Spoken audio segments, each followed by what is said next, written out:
Right, hello again, Dread Mechanic here, for part 6 of my Armoured Core Mark II build stream.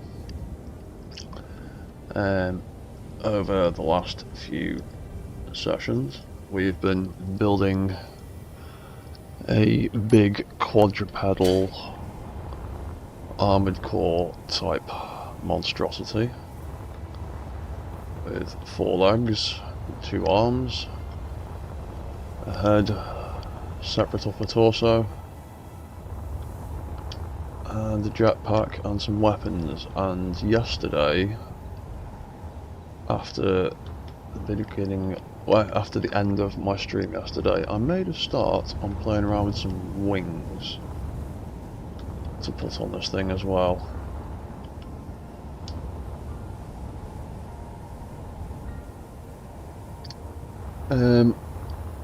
But if I don't like them and get bored of them, I can just chop them all off and forget about them because of the way I designed them.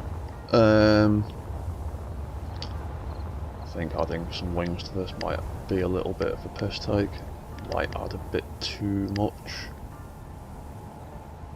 but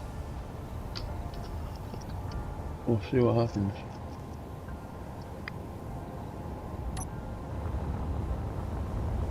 Because so far, I've got a basic setup for the wings that when you activate flight mode they unfold, but they're only little at the moment anyway.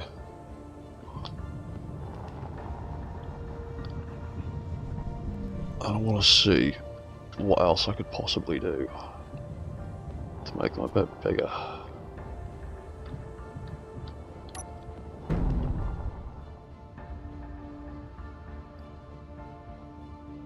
I also need a way for them to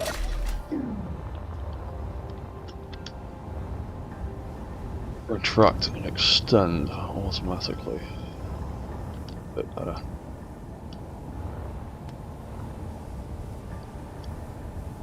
But one of the ideas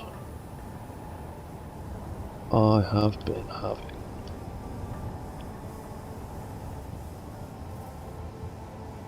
involves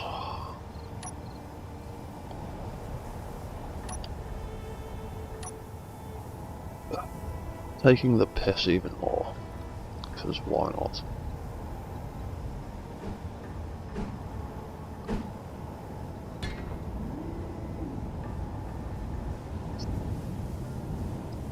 Because I could put a rotor there, potentially.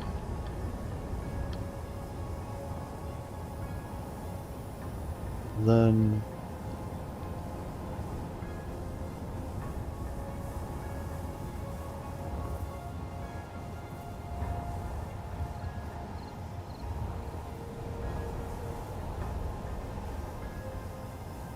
yeah, because I could do that like that. Oh, hello, Bipolar Gaming. What's up, dude? What's up with me is I am building a giant, ridiculous mech thing. At the moment, I'm giving it some wings. Because why not? If you're going to build ridiculous mechs, why not go large, go all the way, do stupid things.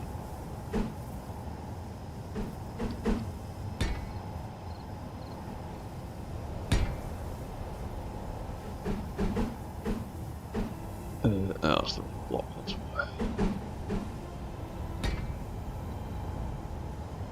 Yeah, because if I sort of mirror that, I could have that fold out as well. Yeah, where's the second square block? Oh, there it is.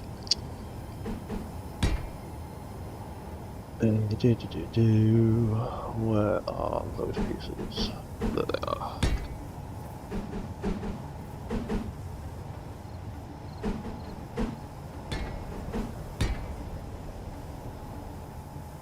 And that would lead up to there, then we go back to the square blocks, or square panels. Where are they? There they are. And then how far up can that get before it clangs?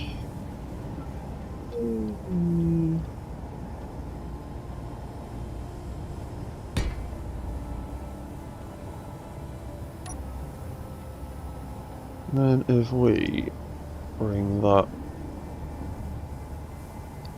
all the way down to, just set it to 0 for now.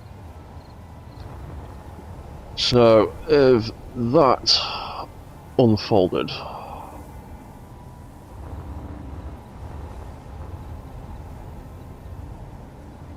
then that back in auto dampers. Thank you. And that could unfold that way. So its upper limit would need to be 0. And then if we made its lower limit, say 180 for now. Increasing the velocity would close it up, and reversing the velocity would open it up. I think that's 180 is a bit much. Let's call it minus 190.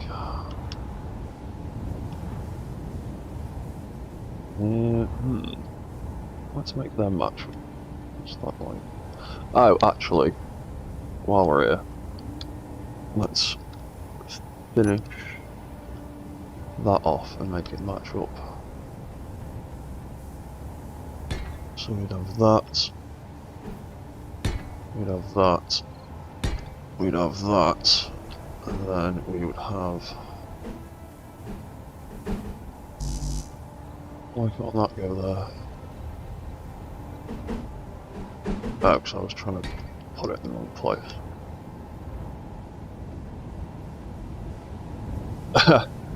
Oh, you build robots as well, man? Cool. Oh, don't worry about spelling. I'm a bit dyslexic myself, so I have to try really hard to make sure I spell things correctly.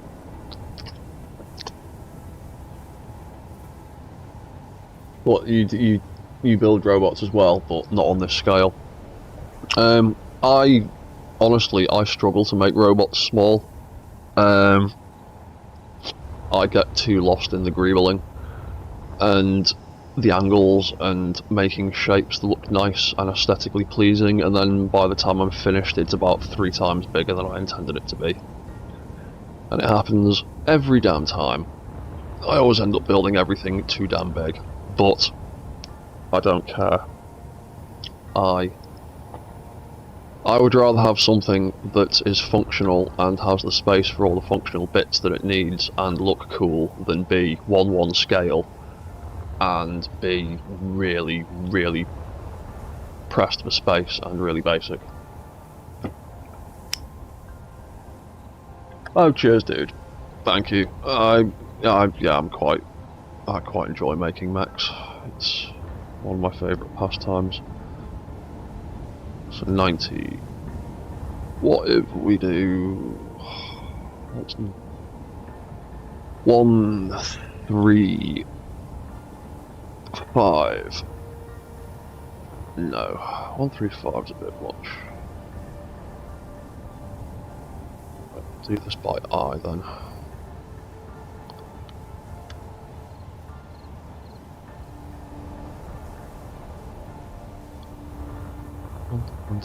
What's 120 like? 120 is too much. What is that angle then?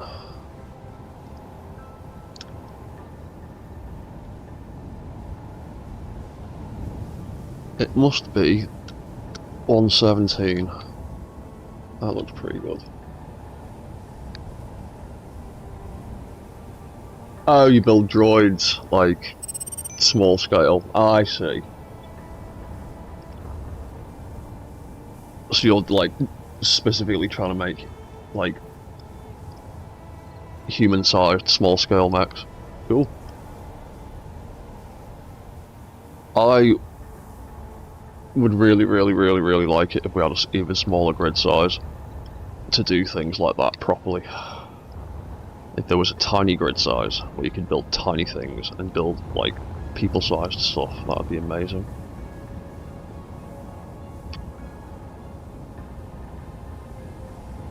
Yeah, so I reckon something like that. And then that could reverse back in like that.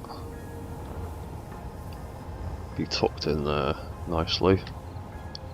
Just need to figure out what the end of that wing is going to look like.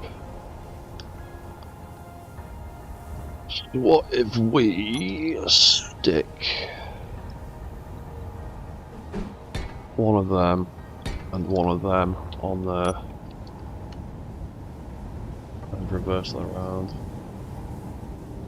Trash can droids.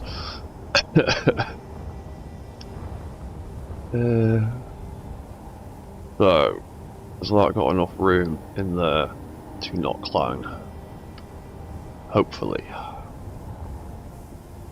If not, I could probably bring it back another one.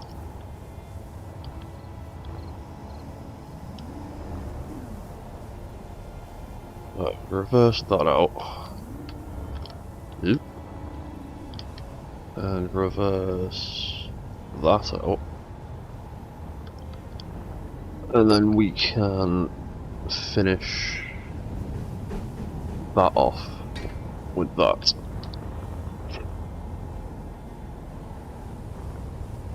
Yeah, I think that looks better.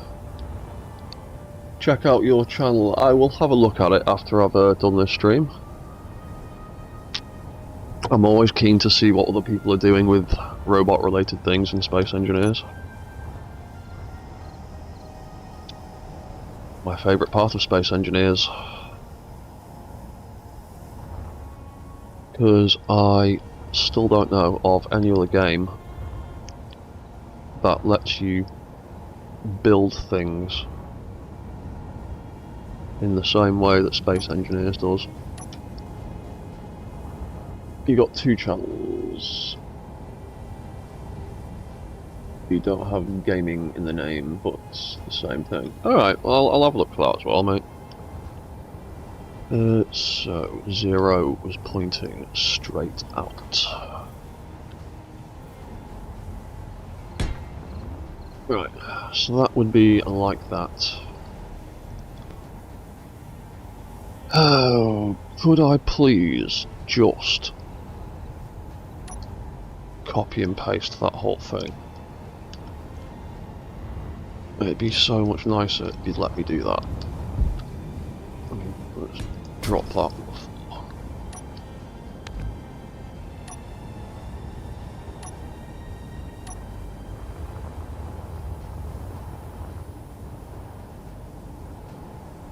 Will you...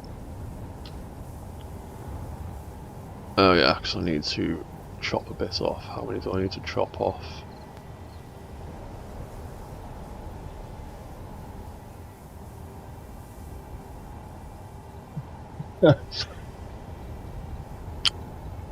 Making R2 units fight in a boxing ring. Nice.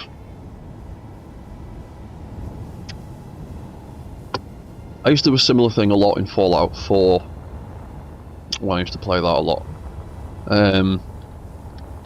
I got really obsessed with the base building mechanics in Fallout 4 for a while, and ended up making like a fighting pit in pretty much every single one of my settlements.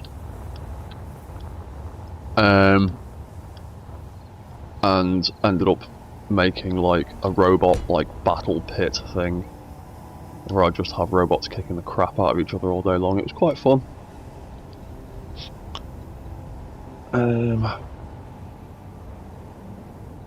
Yeah, now the only problem is we're getting a bit tight on space when we're doing stuff like that. So they might have to move up and down in sequence. So, to keep these the same, that one needs to come off. And we need to replace it with that. And then... Oh no! This thing is fully functional, mate. Give me a second. I'm literally just adding unnecessary nonsense to something that's already fully functional. As you can see at the bottom of the screen, there is a walk mode, a flight mode, an auto cannon on and off, and a rail cannon on and off. Walk mode I'm still tweaking at the moment, because as I add more bits and pieces, obviously it shifts the weight and the mass of everything around. So occasionally I have to update a few of the walking settings. As you can see, it's leaning to the left because I've got this big wing dangling out the side of it. But it does walk. It walks forwards. Ooh, what are the legs doing? Behave. And it can also walk backwards as well. But again, I need to tweak some of the walk settings because I've added so much extra weight with these wings and jetpacks. And if I turn that off and activate flight mode, all those wings and stuff pop out and I can fly. It does actually work, and it can turn and it can fly, and all of its legs and things move in different directions depending on how it's set up. Oh yeah, making mechs that don't fall over is very tricky a lot of the time, especially if you're new to it. There's no uniform like sort of way of doing it every single time. You kind of have to work it out per design, but the trick is there's a couple of tricks to it.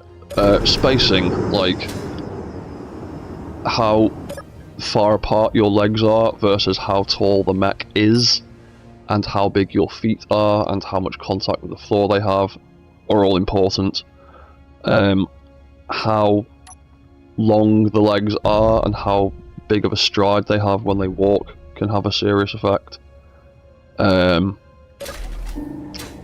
the biggest trick for not making things fall over, like this stupid thing over here that keeps falling over for some reason, is gyroscopes. Gyroscopes with override controls. You've built an old man walker and a B-40 that jumps and spits fire. Is the fire intentional?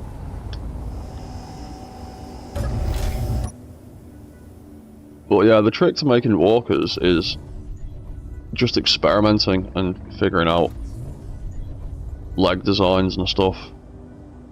Because the way these legs are designed, the feet stay pretty level most of the time, because they're all inline legs, with a double knee in it. But yeah, there's a lot of tinkering with physics that go into making mechs walk. There's a whole bunch of scripts and stuff you can get if you're on PC that make it a lot easier, but the stuff I'm doing at the moment, I'm trying to do it all very vanilla, so you have to try and figure all that stuff out for yourself. Like, oh yeah, it was with an exhaust, was it? Yeah, okay. As long as it wasn't something exploding that it shouldn't have been. But yeah, when it comes to making mechs walk, I was having a lot of trouble with this one, until I happened on the idea of making the arms move in sync with the walk step, and that actually really helps. It kind of counterweights the top half of the mech as the legs are swinging back and forth. Because if you think about how human beings actually walk upright, we swing our arms opposite to the legs that we're moving to counterweight our own balance as we're stepping. And things like that actually translate into the physics engine in Space Engineers to a certain degree at least.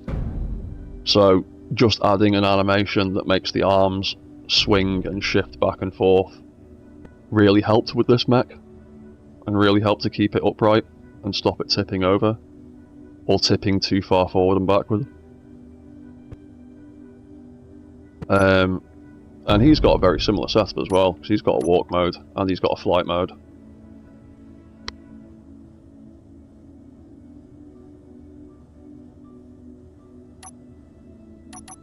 And he's got weapon mounts.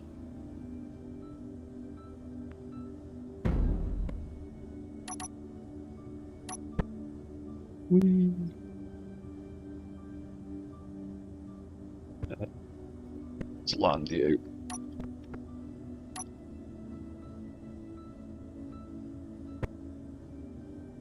Yeah. Yeah, balancing mechs can be tricky, especially if you're making bipeds. If you're making things with 2 legs, it's really, really tricky. And it can take a lot of experimenting. If you're building something with 4 legs, 4 legs are much easier. The more legs you've got, the more inherently stable your design will be. 2 legs obviously make for inherently unstable designs. As you can see, this thing tips back a little bit too much, and then once it gets going it starts to shift forwards a little bit too much, and this one's a bit of a delicate balance at the minute.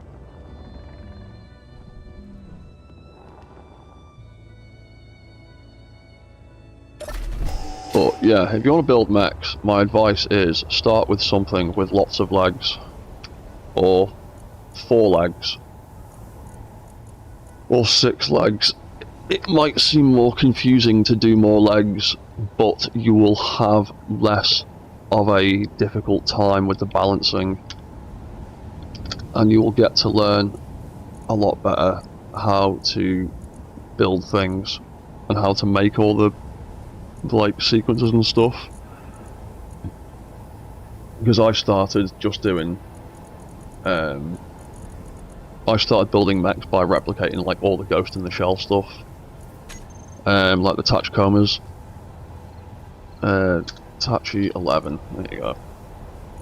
Yeah, I know it's got parts that aren't. Oh, it won't let me spawn it because it hasn't got the parts in this game. But yeah, if you start with like multi-pads, things like that, you don't have to worry so much about balance because you've got more legs to keep you stable. If you've got a 4-legged walker, then you've pretty much always got 2 points of contact between steps. A 6-legged walker would always have 3 points of contact, so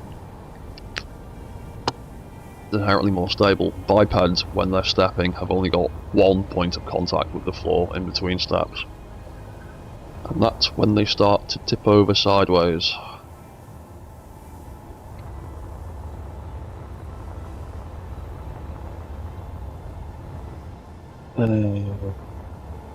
Oh, that was the old one that I was pissing about with. There's the new one with the wings. There it is. I have a feeling that maybe putting these wings on is going to make this thing too damn heavy. Yeah, I don't really use programmable blocks. I use some scripts for like display screens and stuff, and I use programmable blocks for like the visual aesthetic of having display screens on things, but I don't really use a whole great deal of scripts.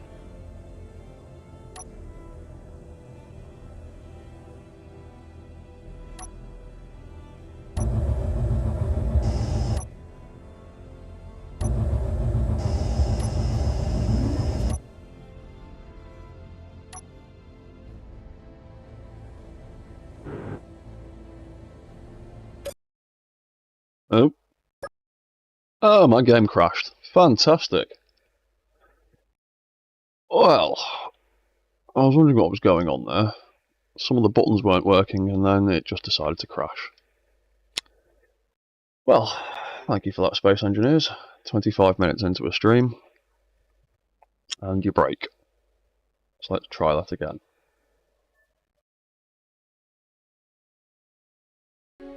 There we go. For God's sake. What even crashed then? There's only like 2 mods in this game. We've only got build vision on it.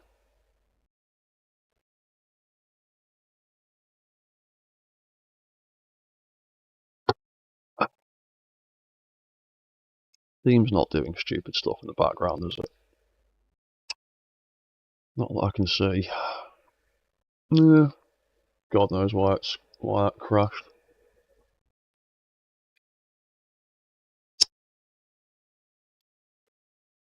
Oh, right.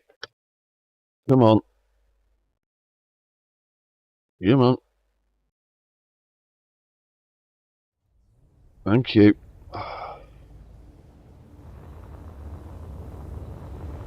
Right. It worked properly this time.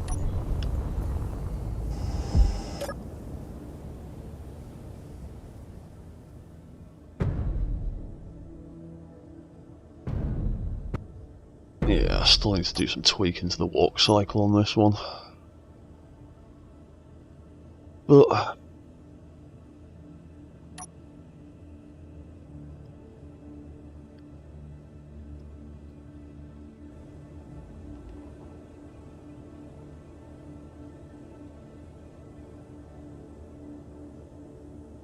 so that adding that to the wings.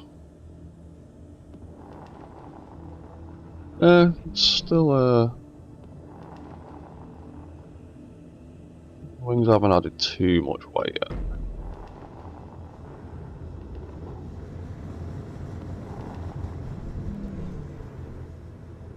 Now, we'll see what happens when I finish them. Because they're nowhere near finished yet.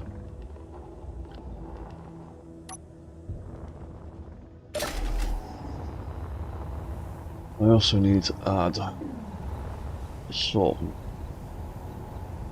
more event controllers, because event controllers are life. They are, like, in my opinion, one of the greatest additions to this game in recent memory. Because they open up so many opportunities. That's too many zeros.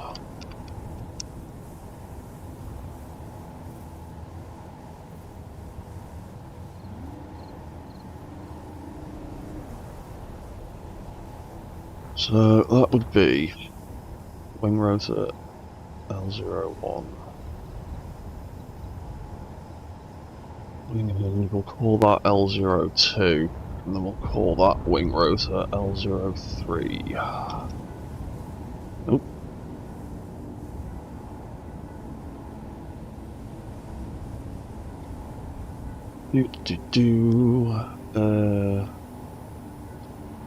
Wing rotor L03.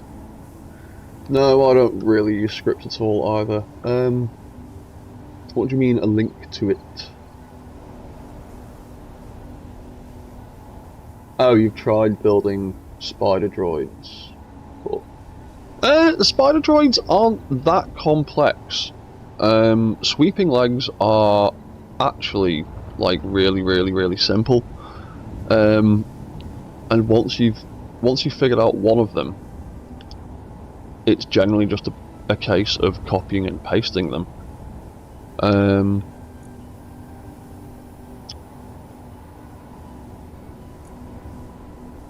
paste that one in here.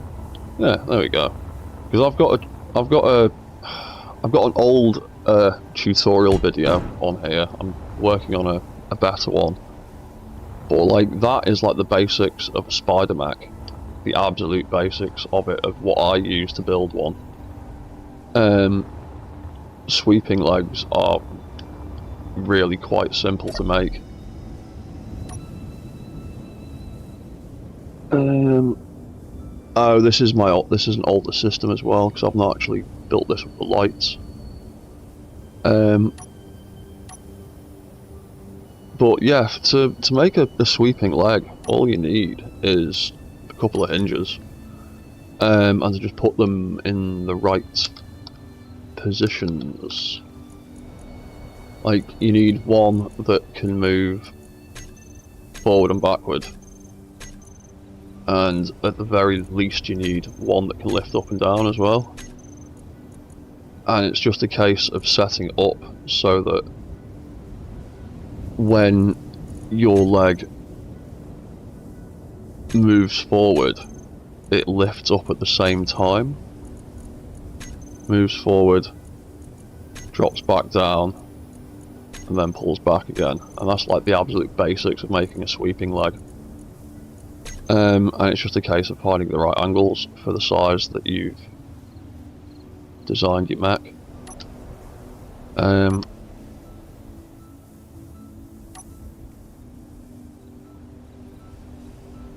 like, that's like a really basic walking system.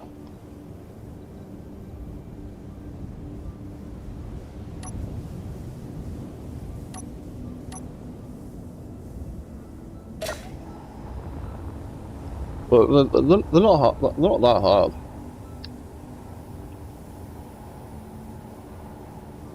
Oh, did you try and post a link to your thing? I'm not sure if it shows up in my chat on OBS. But if you post a link in the comments of the stream, I can have a look at it afterwards. Because my internet connection isn't amazing. If I'm streaming and playing a game that requires the internet and trying to look at things on YouTube at the same time, my internet connection has a bit of a hissy fit. So yeah, if you drop a link in the comments on this stream, I will check it out afterwards. I'm always happy to have a look at anyone else's Spider-Mechs. Spider-Mech's one of my favourite things in the entire world. I've been trying, speaking of Spider-Mechs, I've been trying to make a sound block mod. A Tachikoma themed sound block mod for a while, but I just haven't been able to find decent samples of the Tachikomas without god awful background noise or background chatter or music over the top of it. And I really want to make it because I want my Tachikoma mechs to speak like they do in the anime. But I don't just want it to be full of background noise as well.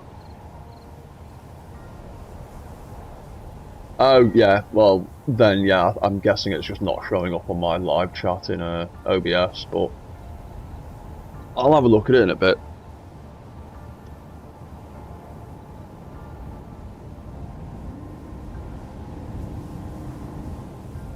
Oh, I'm not going to be able to call them. It's not going to work then.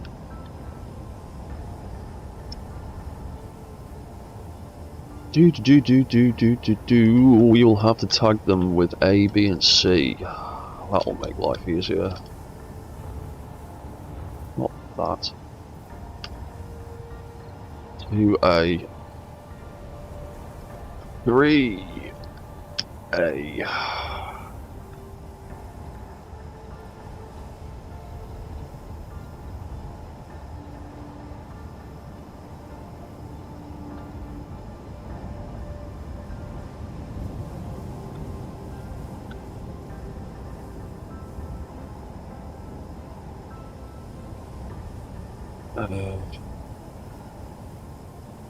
Crap, actually. 1A. 1B.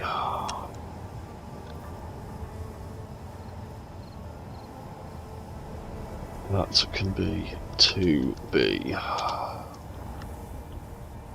That can be 3B. There we go.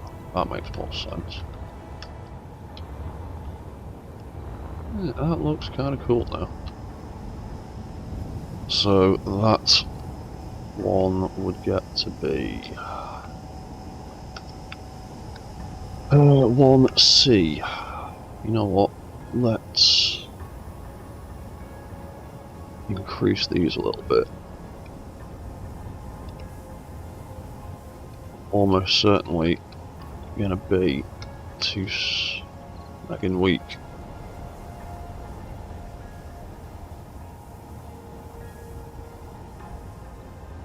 Because once you start adding more master subgrids, things start to get real wobbly real quickly.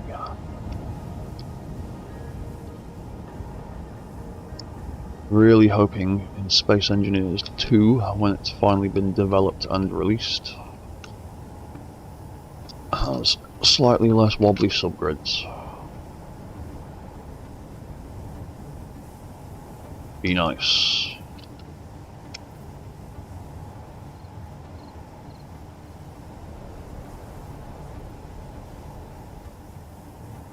It's always a good idea when you're playing with subgrids to check your torque settings, because if they're too low, your mech will struggle and be wobbly and won't be able to walk or move around, and if they're too high, it'll be all shaky and jittery as the hinges and rotors are trying to push too hard. It can be a little bit of a fine balance, and also finding the right combination of shear inertia tensor between grids can also be a bit tricky, and there is no one-size-fits-all solution for everything. But the general rule of thumb with shear inertia tensor is don't put it on your first connection to your main grid, because that'll make everything super heavy, but everything after that point usually will require it, and then the things at the end of your subgrid chain may or may not, depending how heavy the end grid is. These ones do kind of need it, because it's quite a lot of subgrids strung together and it's a bit flappy, but sometimes they don't. Like, I don't think this head's got it on. Oh no, it has. Sometimes they do, sometimes they don't. Like, for instance, this rotor down here for the walk cycle, it's only got one little tiny light on it that I don't even think actually has any sort of mass in game. Oh yeah, it does. It weighs 100 kilograms.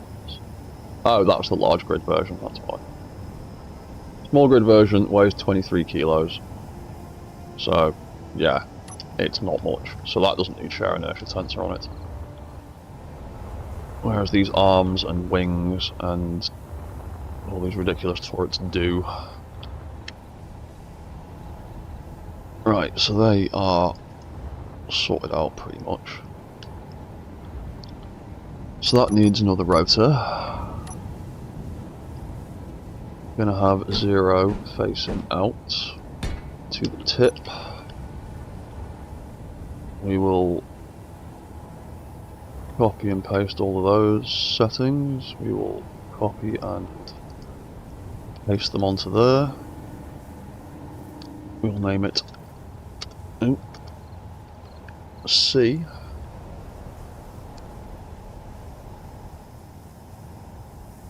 That needs a C, and that needs a C. Right. And then... oh yeah, we went flying around all over the place, didn't we? Where's that piece of... yeah, smeg it.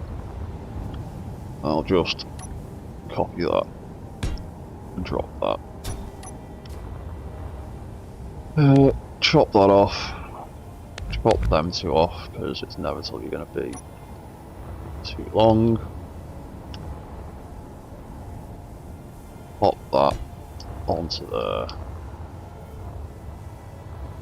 Like the rest. And we'll fold that back up. That sits there. What's that like? Can I try and fold it up? Oh, it just about clears it. Right. So then that and that.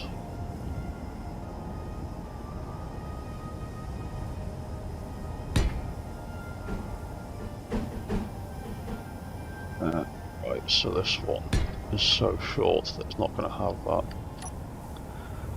Okay, right. Reverse. Reverse.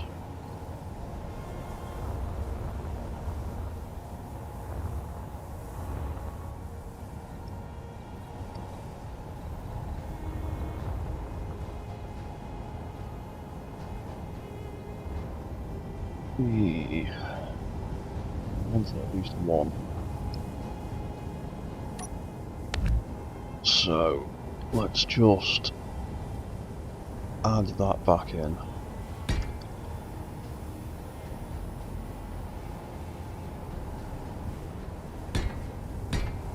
What's that like when it folds up? Ah, of course it's connecting. Damn. Yeah. That sucks. Oh well. It is what it is. Gonna have to be like that. But it hasn't got the rim. Oh well, that's what it is. That's what it is.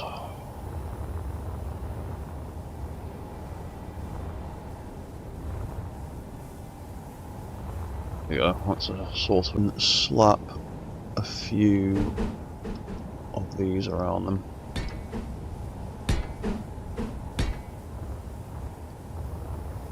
But it at least hides the rotor a little bit.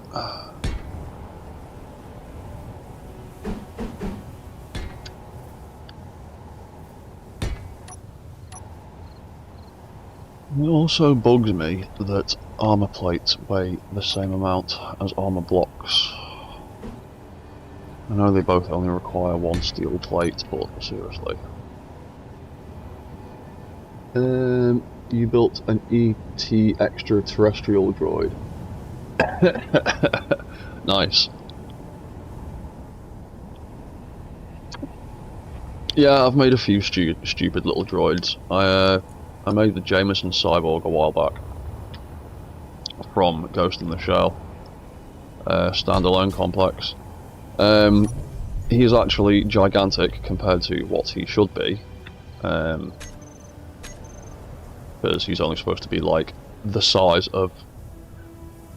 Well, the real Jameson bot is smaller than a single... I mean, actually, it's probably about the size of a single small grid block, so... Yeah, I built that just for a laugh. And he actually works as well. Turn him on. Yeah, he works.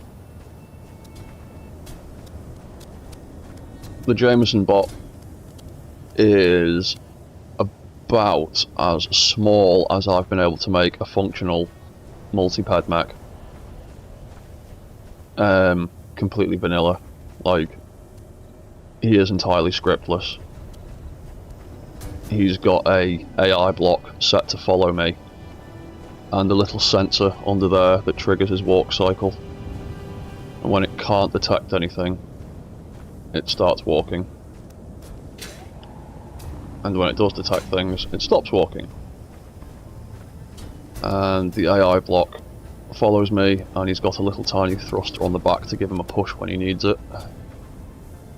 And yeah, he does absolutely smeg all.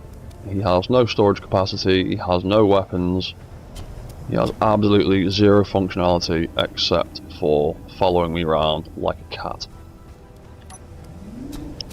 And I quite often spawn him into my games just to have something that's wandering about in the world. As you can see, he will just follow me endlessly. If he gets a bit too close, he'll back off. Then he'll turn around again. And he'll keep fiddling about until he's happy. There you go. And he's got 2 AI turrets in there to control the arms, which literally just have cameras on to look around at stuff. And that is all he does.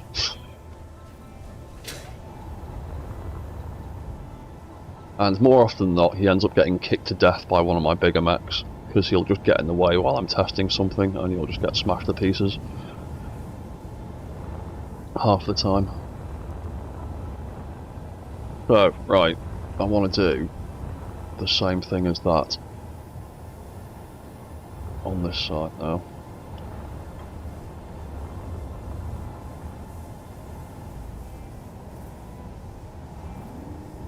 Okay, and there's a whole bunch of stuff we need to update. That can get copied. That can get pasted, and that can be R02A. And that's R01A.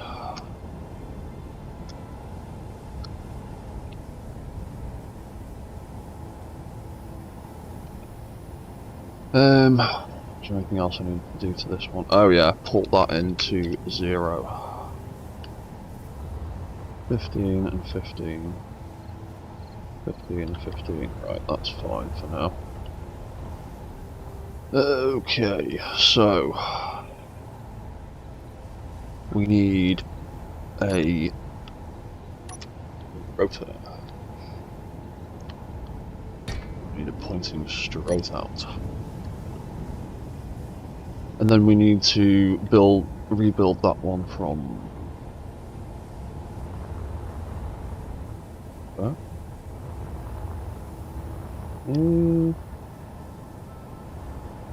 Or could we cheat and copy and paste that section rather than rebuild it, because I can't be arsed.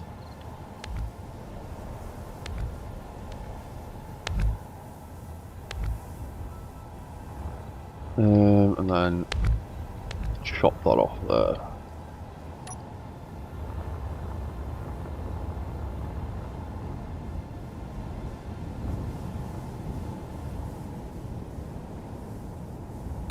Aha, success, right.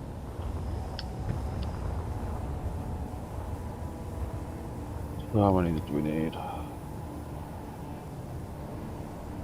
1, 2, 3, 4, and then a pointy bit.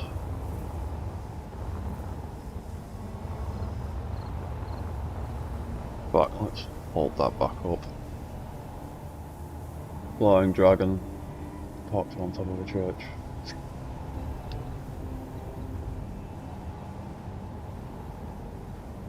I've built some dragony type things. I won't be able to spawn them into this game, but I have built a Mecha King Ghidorah.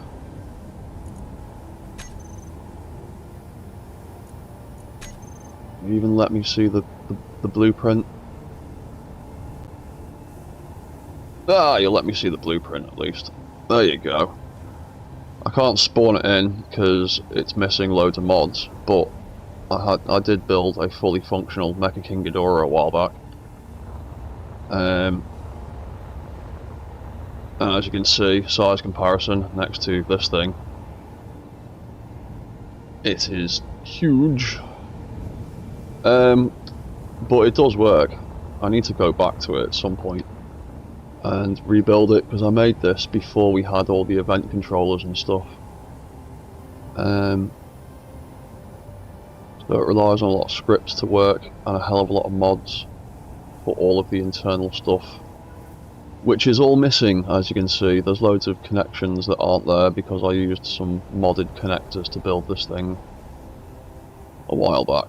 But yeah, it's got like 1, 2, 3, 4, 5, 6, like 7 turret controllers per neck, all kind of working in unison. I need to go back to rebuilding that at some stage. 1, 2, 3, 4, 5. Yeah, so 5 across.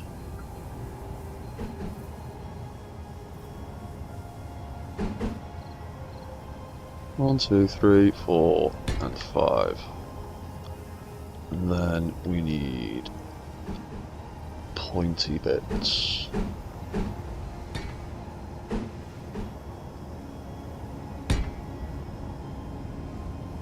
Yeah, scripts are cool. You can do some really cool stuff with scripts. I've played with them myself, but having originally been a console player, I could never use them to begin with, so my design philosophies very early on in Space Engineers revolved around trying to figure ways around not being able to use scripts. So it's not that I hate them or have anything against them, it's just they are never my first port of call when designing something, because I naturally try and figure out vanilla ways of doing stuff a lot of the time. I use lots of scripts myself for like the display screens in mechs. Because, again, we don't have a vanilla alternative to making decent display screens in script. We've only got a few basic in-game scripts that are very simple. So I use a lot of scripts for doing display stuff inside, but mechanically I like to do everything vanilla. That's why there are dozens and dozens and dozens of event controllers all over this mech, because everything in here is automated, vanilla style. Like every single one of these subgrid thrusters has got a set of timers and event blocks and all sorts of bollocks to control it.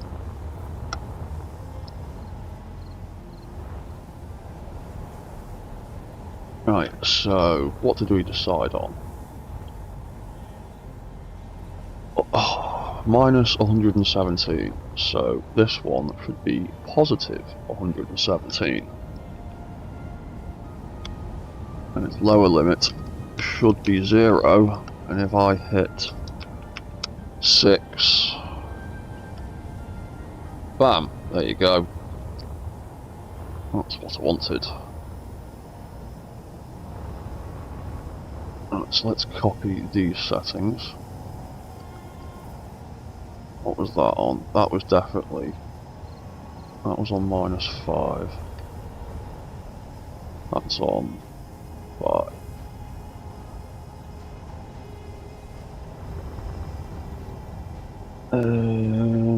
Let's set that to minus 5 as well for now, 'cause I'm not sure if I actually need the wiggle room on it.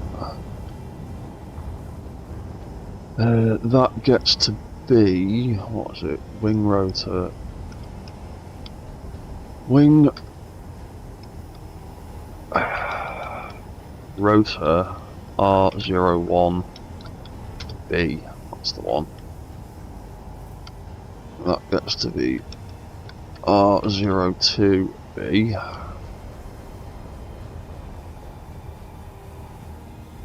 That needs to be...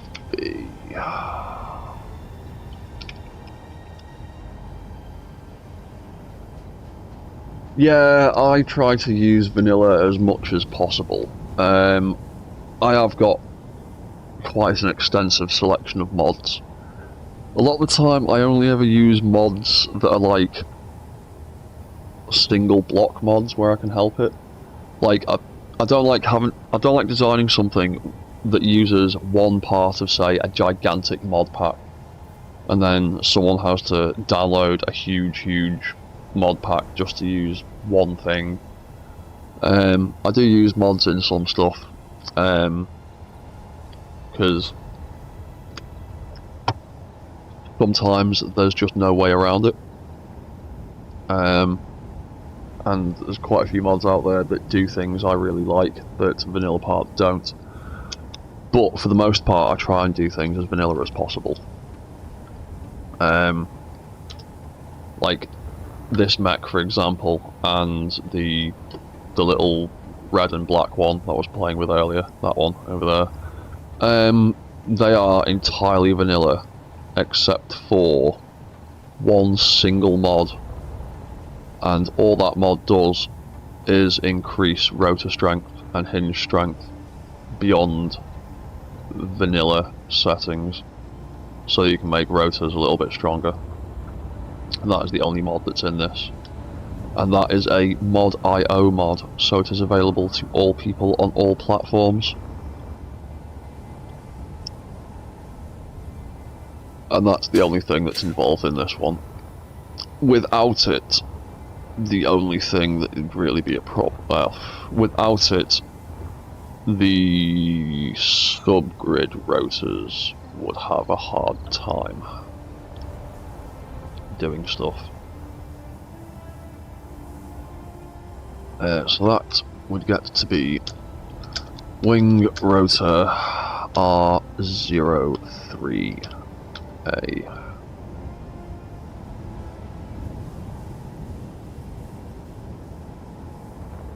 Right, so that should be that. That one. We can set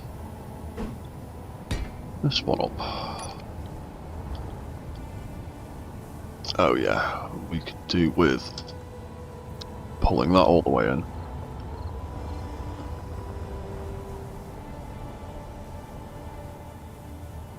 Probably pull them in further.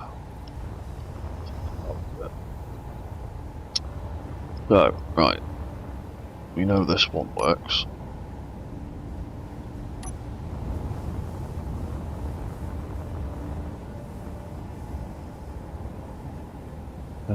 Bum bum bum bum bum. Actually, yeah, so we get stick on there. Copy settings, copy all. Copy settings, paste. That gets to be B.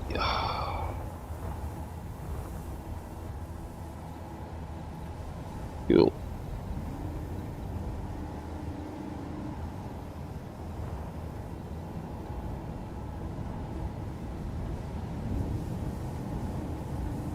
Very, very close. Alright. So flat one. There it is. 3 of them, and then a couple of pointy bits.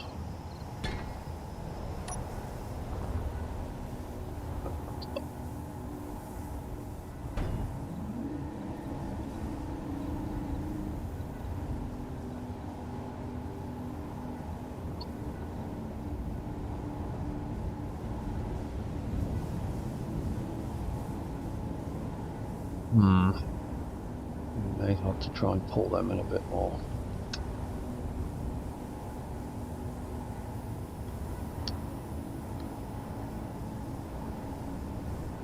Or potentially angle stuff a little bit differently, but they're all going to move in unison anyway, so they might hopefully all miss each other. Right, so that's set up, that's set up, that's not set up, so that might have been part of the issue.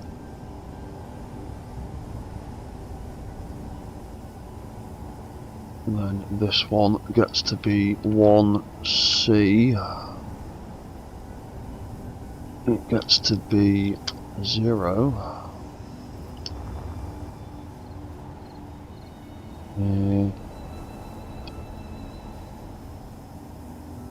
Yeah, that was 10 degrees. That's 10, oh, minus 10, so that's fine. Copy settings, copy all.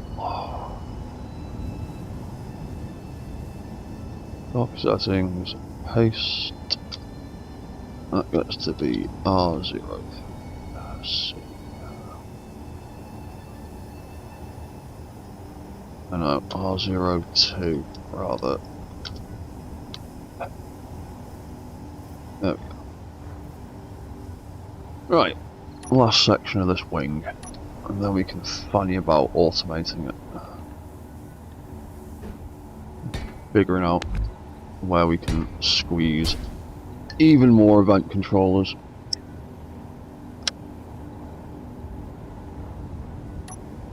Because apparently I have an obsession with them. So we need one of them. Not from that part though, that's the wrong part, Divvy. There we go. Grab that part. Lap it onto there, and then this side ended up being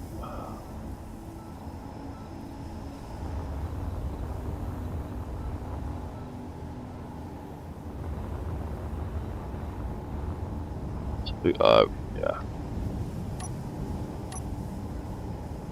That wants to be square block. Where is square block? That's it. 1, 2. No, it just wants to be 1, doesn't it? Because this one is too short on this side. Just have that and that and that to fill in that gap. Copy settings, copy all, copy settings, paste, and that gets to be C, and that is the last section of the other wing. Now,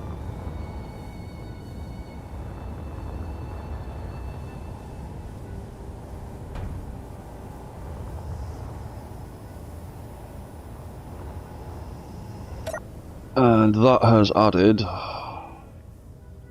that is 360 tons right now. How heavy was the other one before I started? How many tons of unnecessary weight have I added? Oh, for God's sake, really?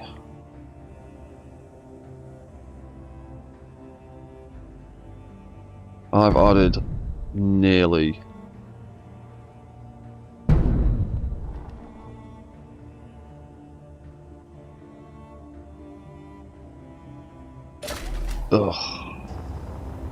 I've added nearly 25 tons. Really? Really? Ugh.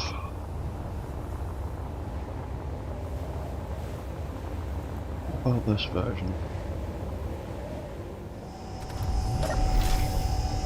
Yeah, because they're both about 330. Yeah, so those wings have added about 25 tons of unnecessary weight. Fantastic. Right, well if they cause me problems they might end up getting deleted.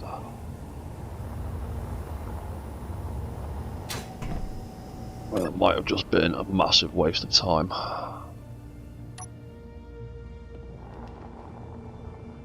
Yeah, that's made it considerably slower to move. Yeah.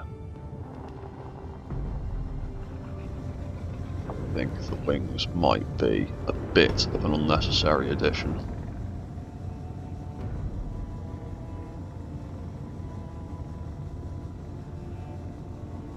Yeah, my roll is completely bollocks now.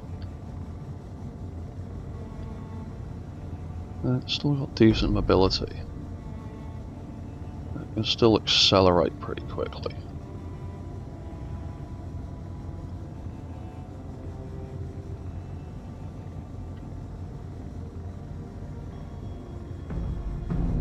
Oh, yeah.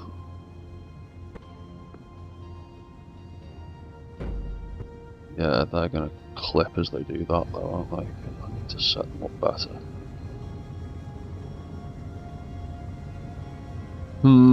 I think the wings might be a bit much.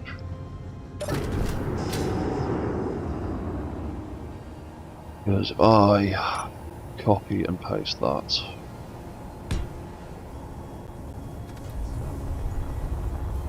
and then just lop the feckin' things off at the side. Go back to that 340. Where's this 340? Oh, because I loaded it up with ammunition, didn't I?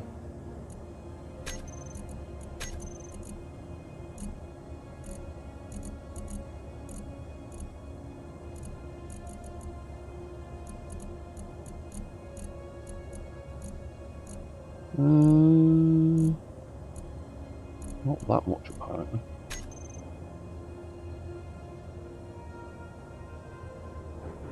But that has ditched 20 tons of weight. And we are now more nimble again.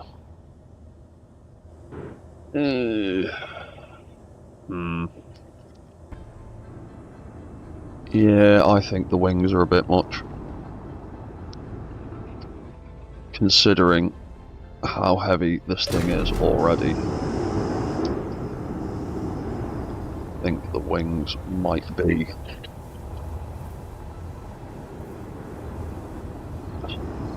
just a little bit too far. Because, yeah, that is 360 tons. And there is a noticeable difference compared to no wings.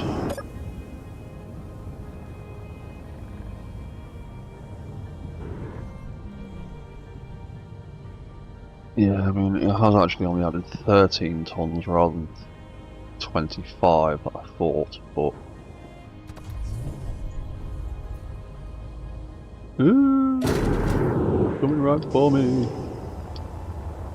I don't know, I think the wings might be too much.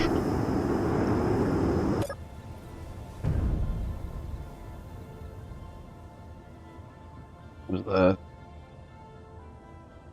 Yeah, it's making it real sluggish now.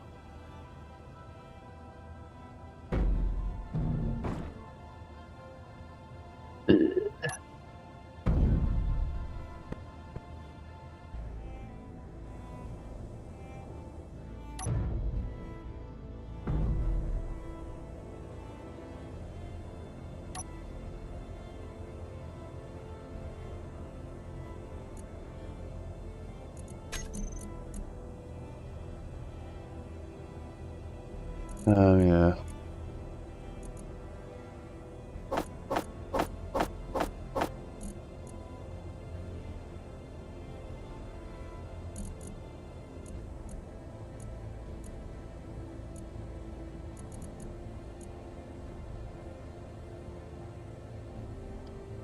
Zero, 3.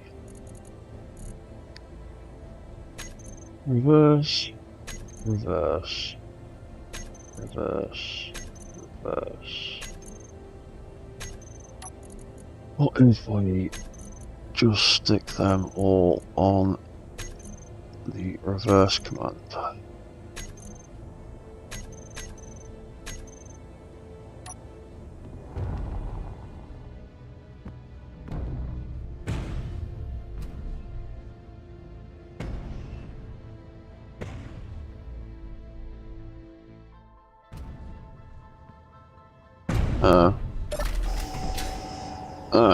That's what's exploding off in the distance. What are you doing? Your thruster's being stupid. Because you're idle. Yeah.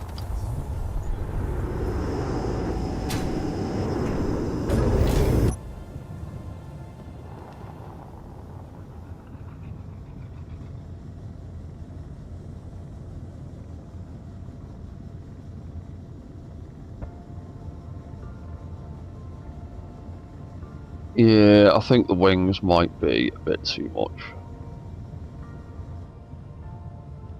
But I might keep that design around for later. Because I do want to do an armoured core thing with big wings. But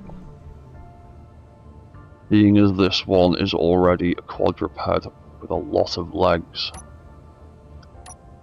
a lot of extra weight, I think I might jib that idea.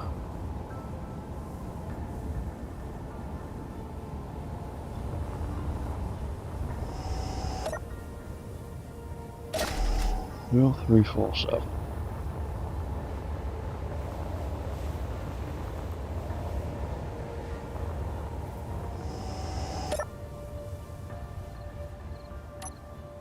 Wheel 377. Why are you lighter?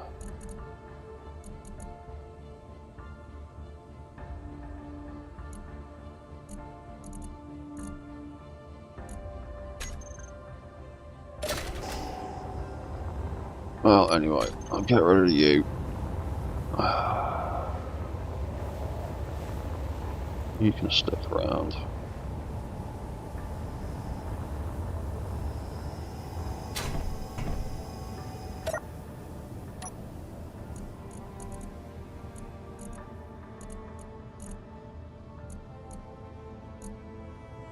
I'm not sure why this one's heavier than that other one is.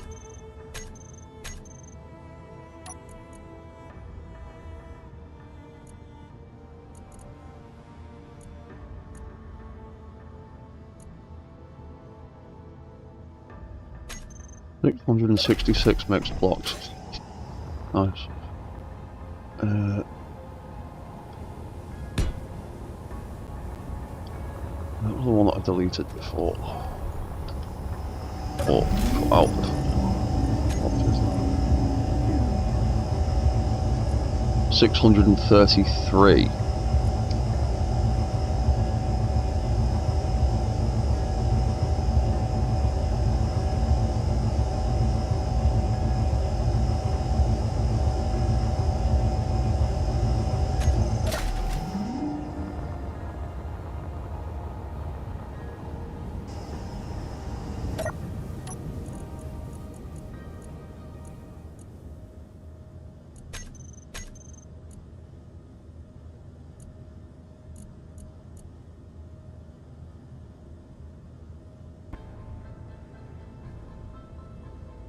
Oh yeah, because this one's got the additional tanks. Right, yeah, you can go. Don't need you. You know what else we also don't need? We don't need this one over here anymore either.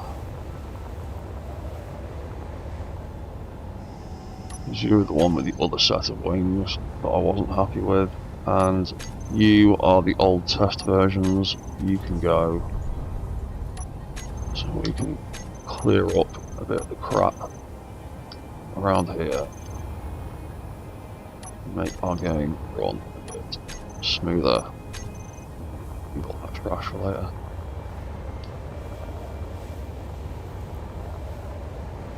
Right, okay. Well, all of that was a waste of time. Those wings are just too heavy. And, oh, and they have issues folding up, because they get in the way of that jetpack. Bottom half would need to fold up first before anything else can do. Yeah, I do quite like the design, but it's just too much for this one. So I will save it another time for a different Mac. I do like that, the way it folds up. It does all fit in quite nicely. Yeah, we'll probably do that with whatever one I design after this. So, smeg it back to no wings. Yeah, it's so much more responsive, so much quicker without them.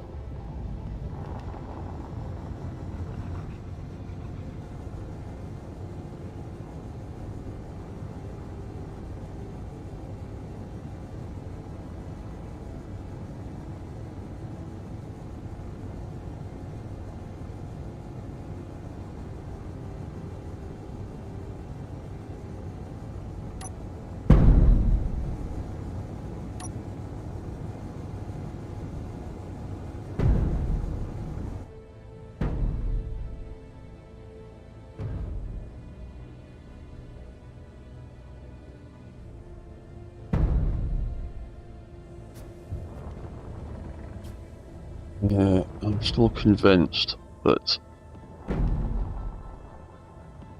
those rotors really aren't happy.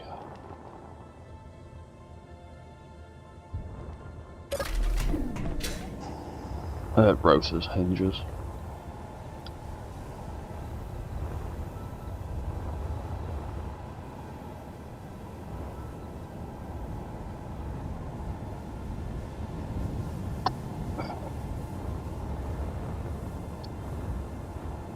If I cut some of that leg out, it would only give me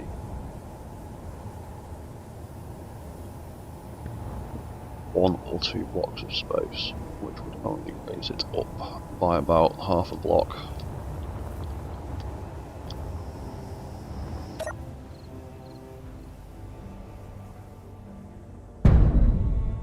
Yeah.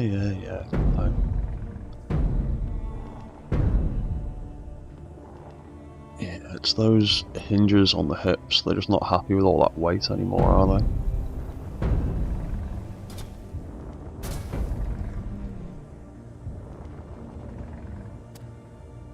You can see little sparks coming off them.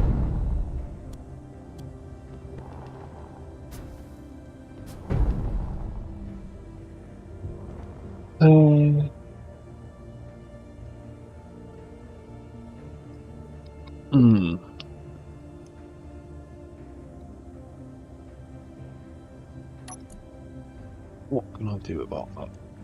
Other than completely rebuilding the legs from scratch, which I don't want to do.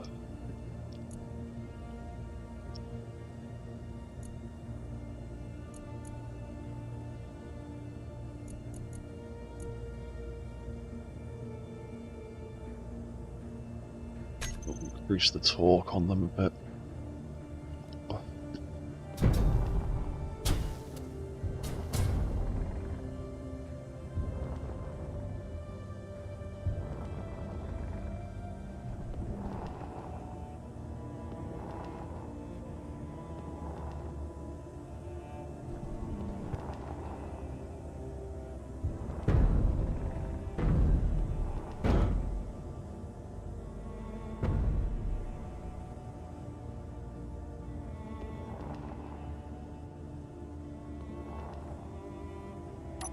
I've increased the torque on them massively. Say 50. 1, 2, 3, 4, 5, 6.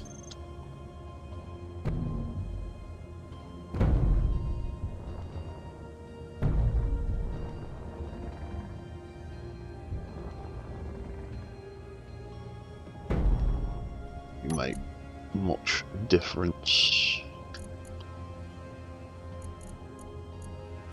To 20 then.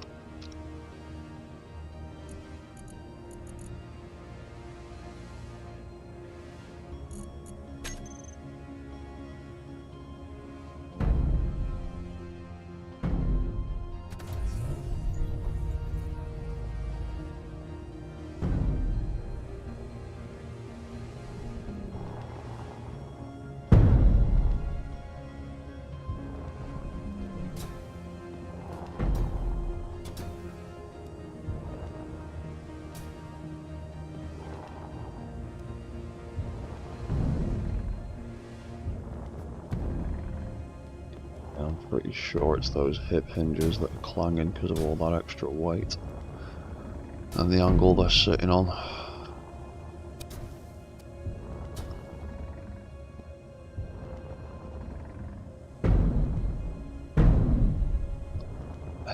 Banging noise. Yeah, it's got to be those hinges.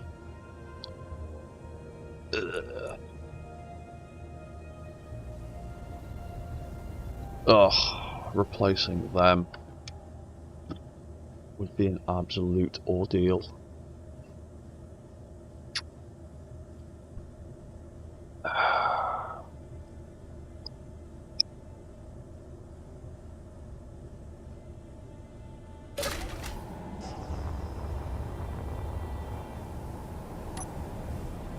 Pause.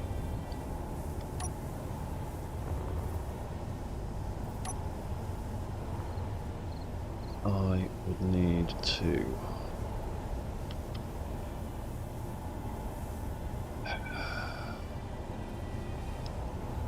figure out a way of getting them.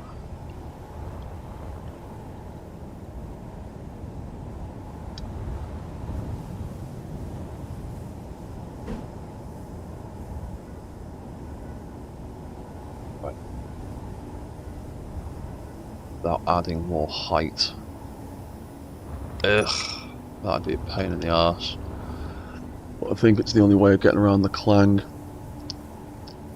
Oh, hello, Oscar 10. No, me and Clang are generally on good terms. I try not to upset him too much. Although he is giving me a little bit of shit over the hinges on the legs of this mech now, because it is so heavy and so big. As you can see, those hip hinges are clanging a little bit and sparking and making god-awful noises occasionally. And I'm at the point where I'm considering rebuilding the legs. My only concern is there is a lot of subgrid programming that goes into these legs. As soon as I replace this hinge, it's going to screw up a lot of stuff. Unless I do it the really long and complicated way. Might be the best option, I think.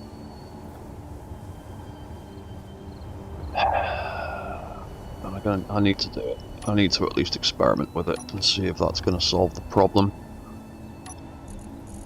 So let's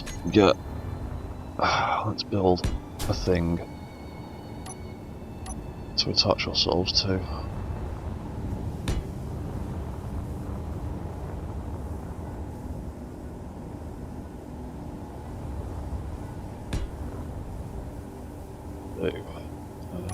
Make a copy.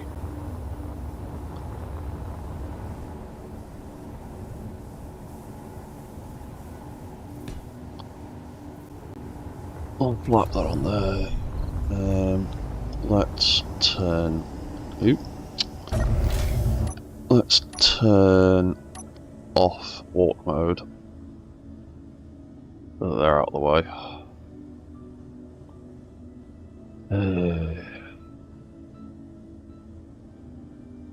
Right.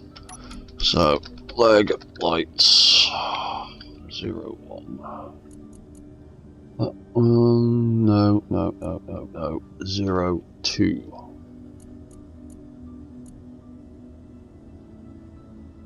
No, it is 01 then apparently. Yeah, it is. Oh, yeah, I need hip lights. Turn them all on. Open up all those legs.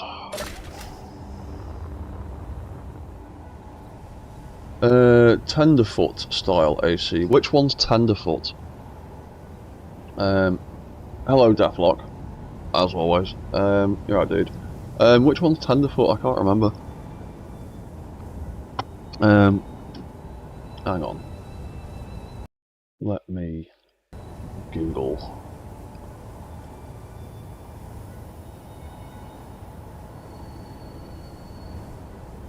Tenderfoot AC6. Oh! Yeah, with just more humanoid kind of legs. Yeah, I do. At some point. because that's more or less the kind of leg system that the RX-8 was using. It's a similar thing, just a slightly smaller scale. Yeah, I do intend to build one of them at some point. I might even make that one the one with the wings, to be honest, because that'll have the lowest mass legs, so I'll have more room to play with adding stupid crap to it, hopefully. So yeah, I'll probably do that at some point. I need to finish all these things before I start building more, but I also need to figure this out, because I really don't want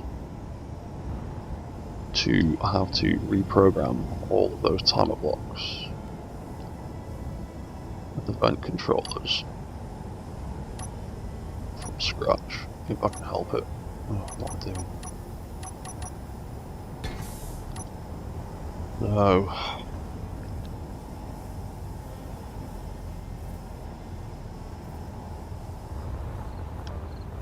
The second I chop that off, it's going to lose all of its programming from there. So if we do something completely stupid, we might be able to avoid having to actually separate anything from the grid, and hopefully not lose any of the programming.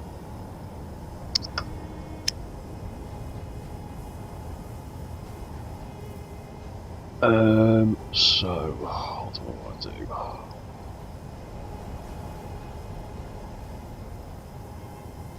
Flip that out to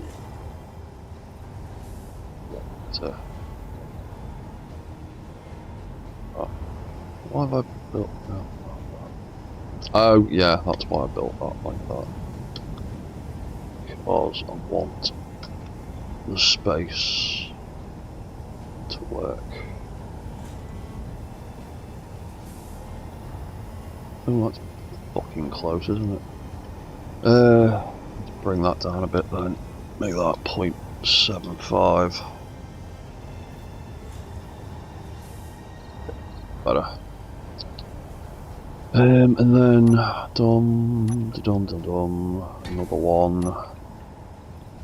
More share inertia tensor.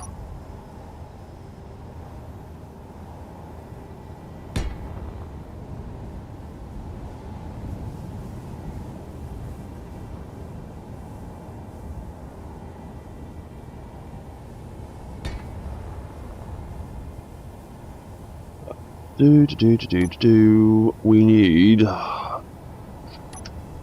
potentially not back this up and break everything.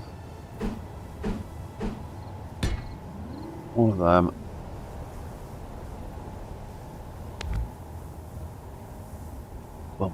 Bum, and one of them. So, where are we? We need to move out a tiny little bit more.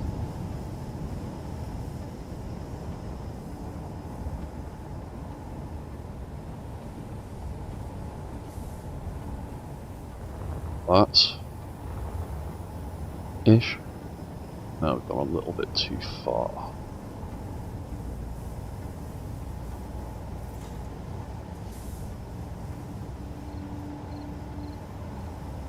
Back a wee bit more. Yeah, that'll do. And then that wants to be 0. Reverse. Push that out a little bit. That's close enough for me. Then minimum distance 0.75. Reverse. Then drop that down a little bit. Something like that. Yeah. Attach. And then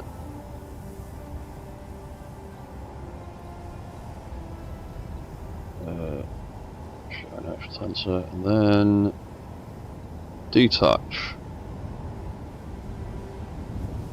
We'll set that to, what was it? 0.2. That can then be 2, and that can move all the way out. And that is a surgically removed leg.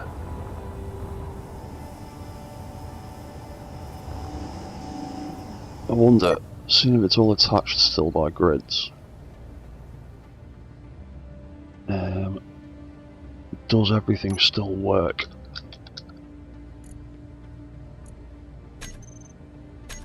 Yeah, there you go, that still works. Just about.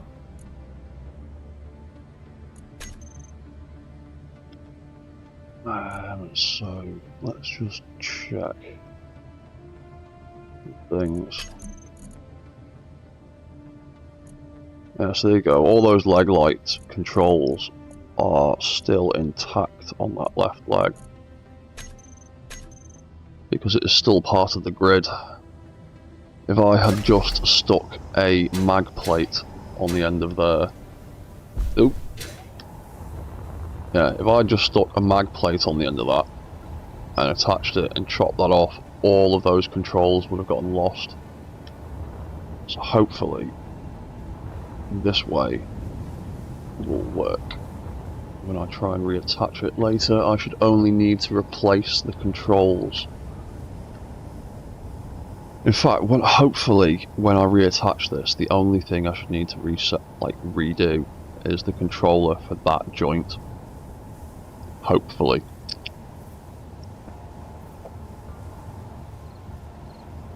Ugh, right. No. I want to attach a rotor on that kind of angle to here.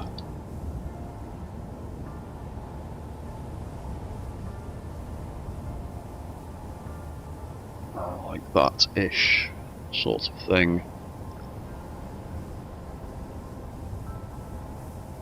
Means I need space for the rotor head to spin, and I need something for it to connect to at the top.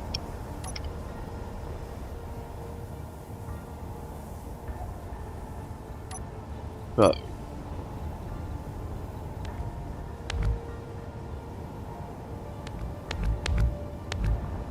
we chop that out. Chop that out.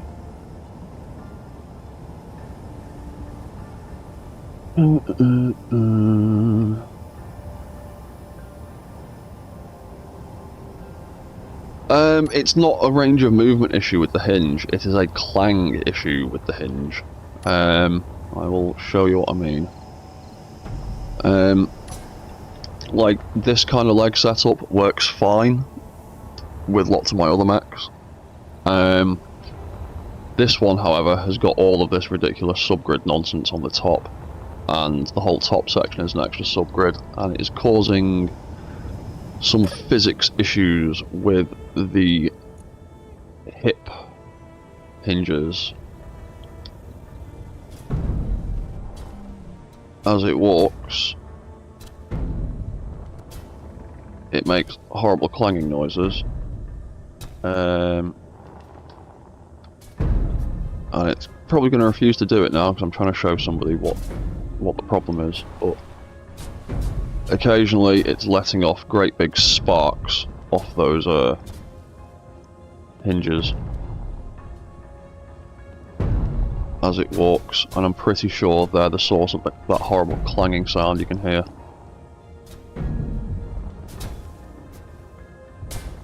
Yeah, obviously I try and show somebody and it doesn't spark or make them do the horrible thing it was doing before.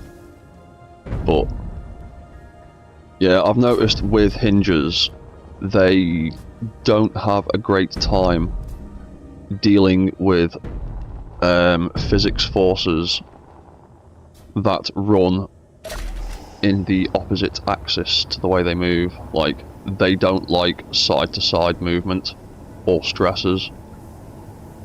they're fine dealing with forces going forward and backwards in their direction of movement. But when you put them sideways like that, they tend to get a bit clangy and a bit sparky. And I want to see if changing those hinges to rotors will mitigate that sound and the sparking issues that I've been having, which obviously don't want to show themselves now.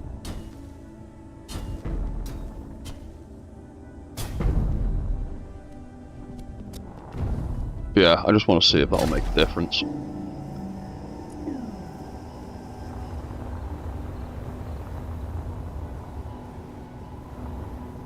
I want to try and add some rotors.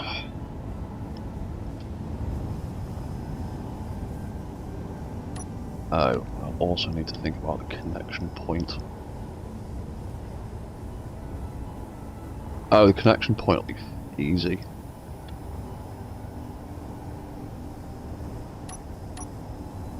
The connection point will just end up being right on the top, I would imagine.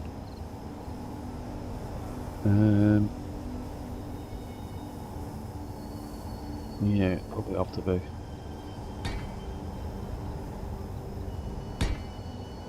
Probably have to be something along the lines of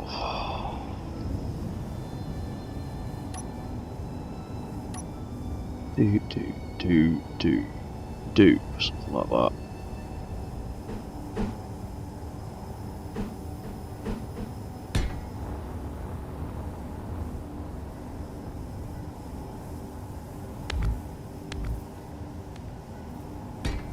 Or maybe even that.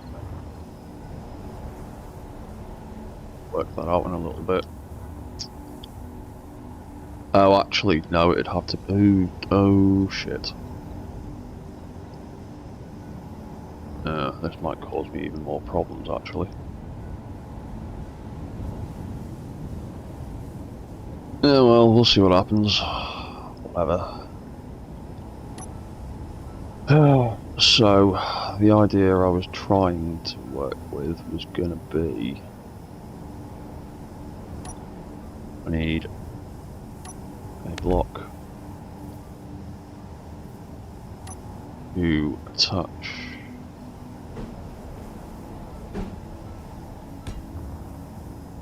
top of here.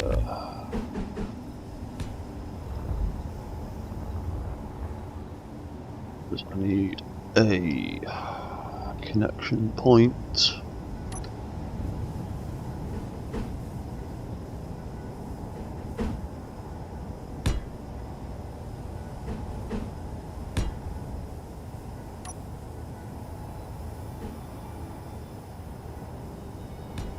All those rotor.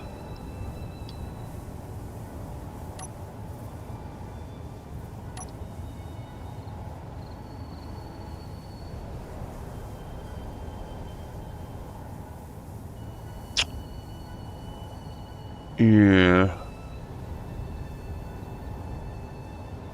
Because if I build a rotor there, pointing forwards, then that is going to add more height.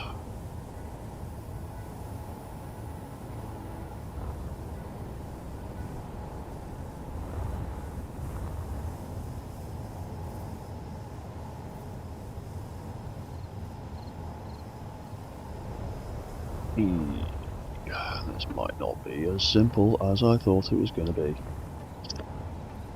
Damn.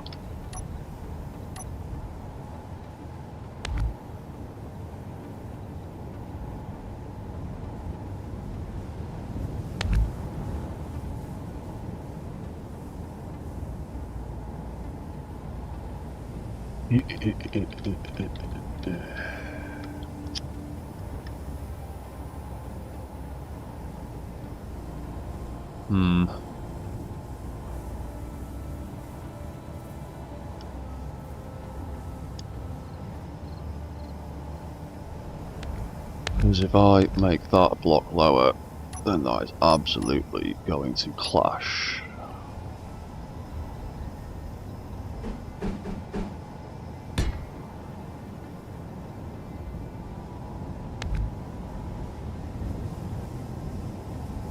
With the body of the rotor. I would have to reshape that part of the leg there. Most certainly.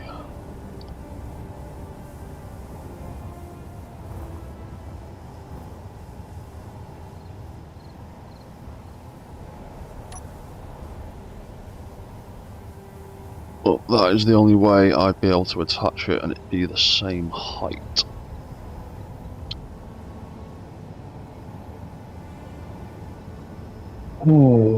Right, so to make this not look crap and also actually work, we would need to that there, stick them there.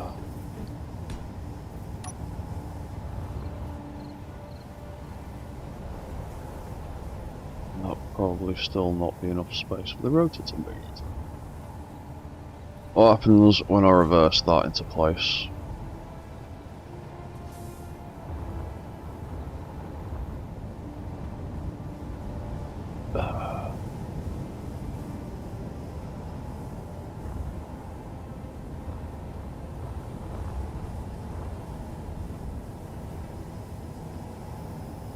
Almost bang on though. That is absolutely going to clip into that when it turns.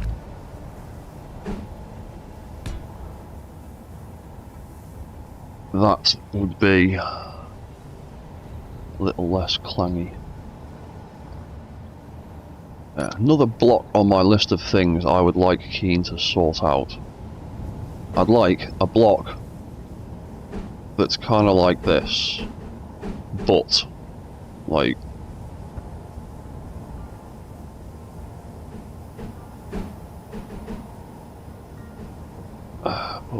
like a half block that tapers out and then has a flat bit there, kind of thing. Like it comes down at that angle and then it goes flat here. Would be nice. But whatever.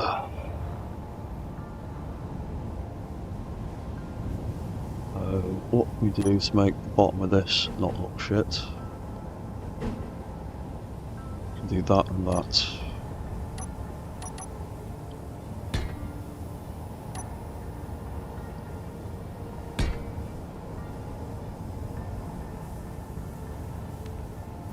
Or we can do that up to the end and then do that.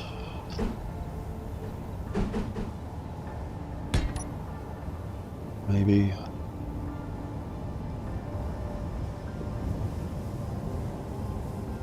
No, because that'll probably scrape.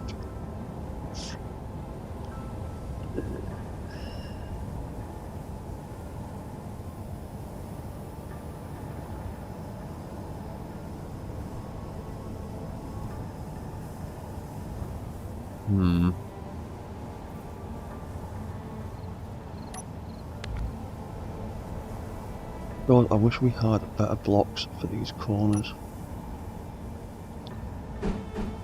So I hate the yellow bits sticking out. I absolutely hate them.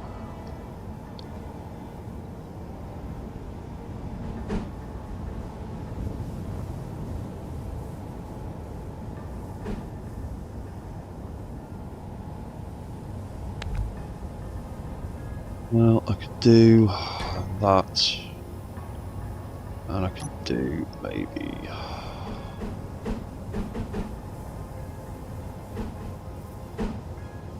that. because that still looks rubbish, and it still looks like it's going to clip.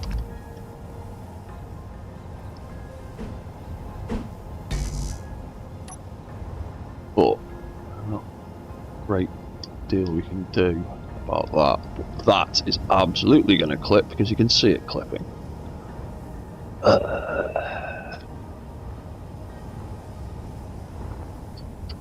Damn.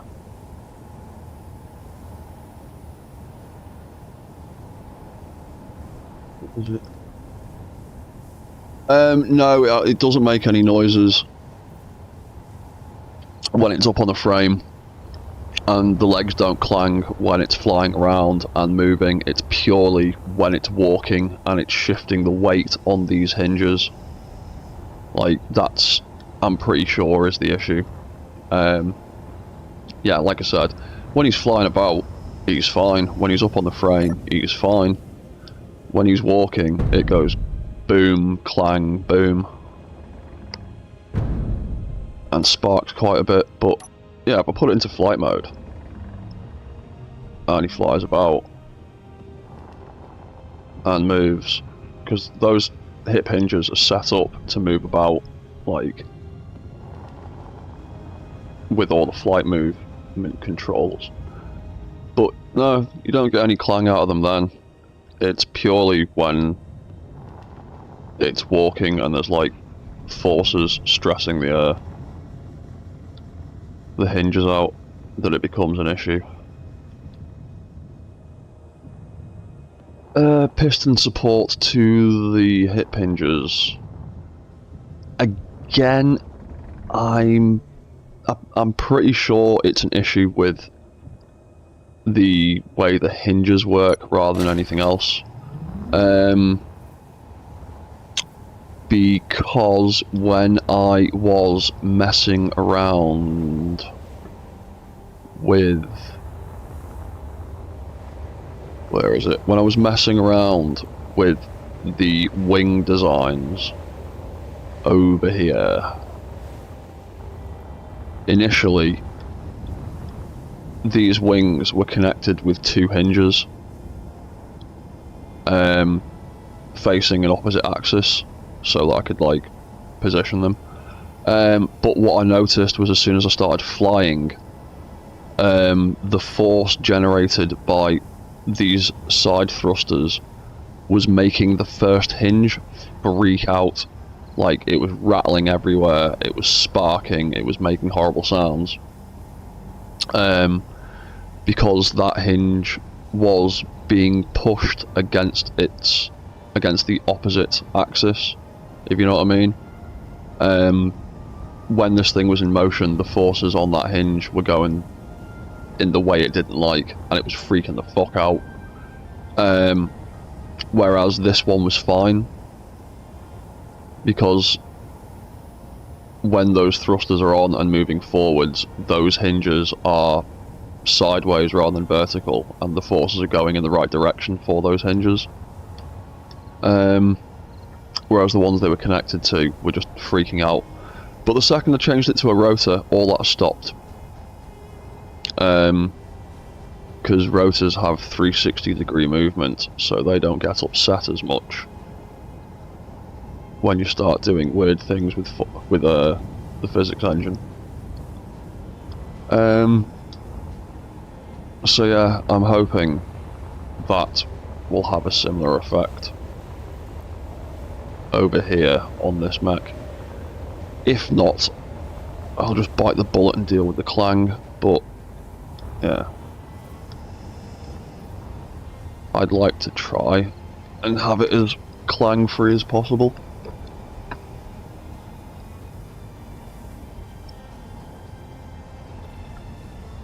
Yeah, it's just an issue with hinges and rotors.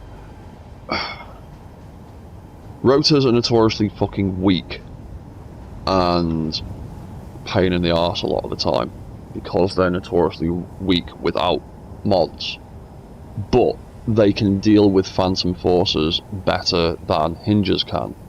Whereas hinges get a little bit more temperamental when it comes to phantom forces, but they're stupidly powerful. and you can link hinges up in tandem to get more torque. So it's just swings and roundabouts using different things for different things. I'd prefer it if the hinges worked for this, because I've already built it like that, but they are definitely freaking out when I'm moving around. So I need to try and figure out some better option with rotors. And I'm trying to avoid adding any extra height, because if I move that rotor down to clear this, it adds like 3 blocks, which is 1.5 meters of extra height to the mech, and he's already tall enough and has a little bit of top heaviness issues, which means I need to redesign the inside of this leg, or I need to raise this leg mount up higher, which means redesign the base, and I'm not fucking doing that. Oh gosh.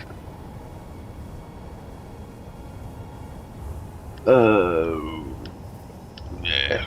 Right, so, well, ultimately we need to cut things out here.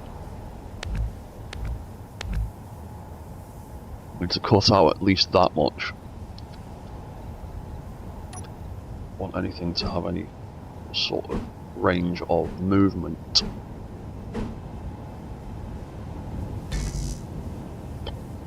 That might not be too clangy, hopefully.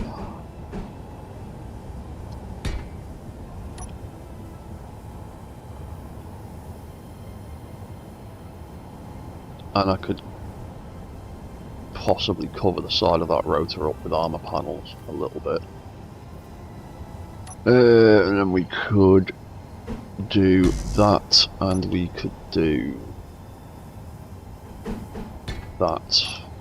That doesn't quite look so shit.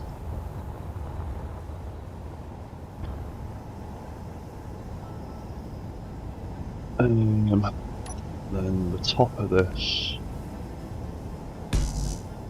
we could do that.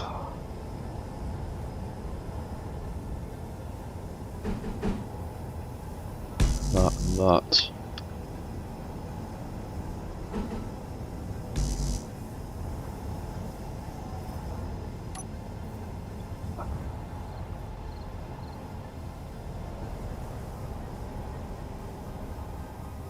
Oh, I hate those yellow bits.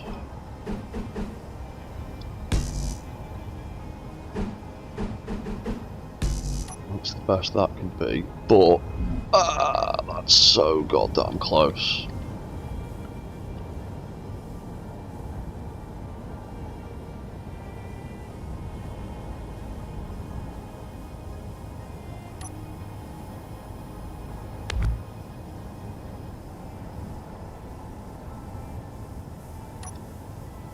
The blocks I'd like a half block version of this, please. Because look, that edge of that block lines up with the edge of those rotors pretty nicely, but it is a full block in size. A bit more than I want. Half block variant would be lovely. And that.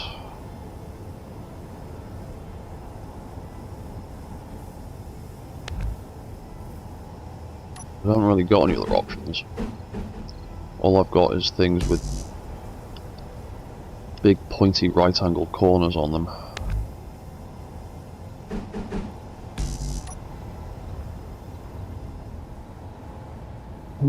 Right, so that is potentially going to have to be it, and that is sitting at more or less the same height as the original leg.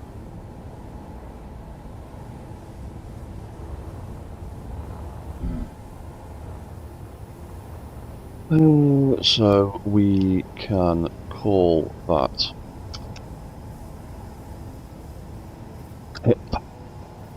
rotor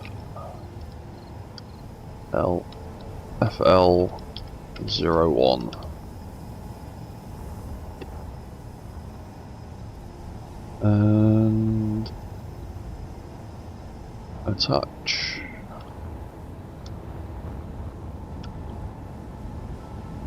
That is so close, that's absolutely going to scrape that.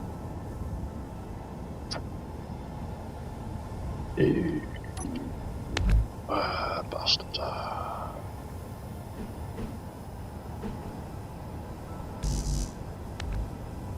What if I did something like that?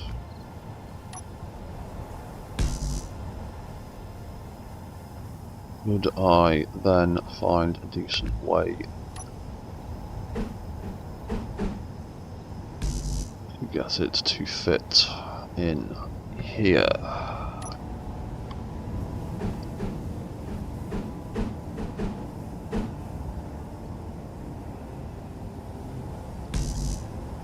That might work actually.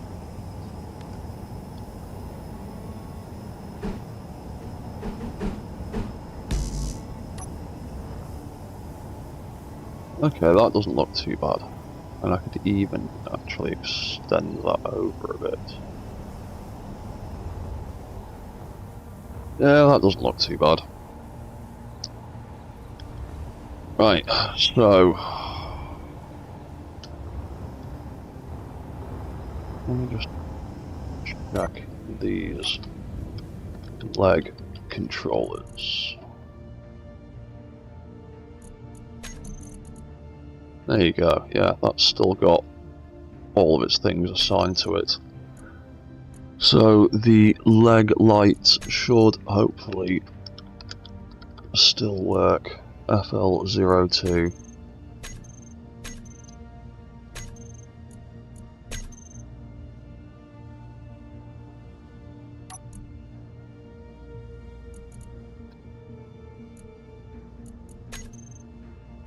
Yeah, that still works.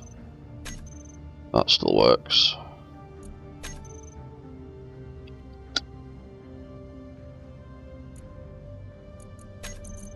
That's not forgotten anything. Oh, thank God. Right, yeah, cool. So, hopefully, if I... Oh, hang on. Put that up to, what was it? 20... 1, 2, 3, 4, 5, 6... 20 million.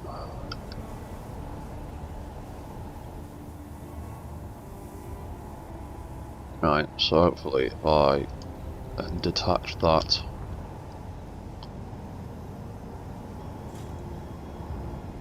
just move that way, whichever direction, I don't really care.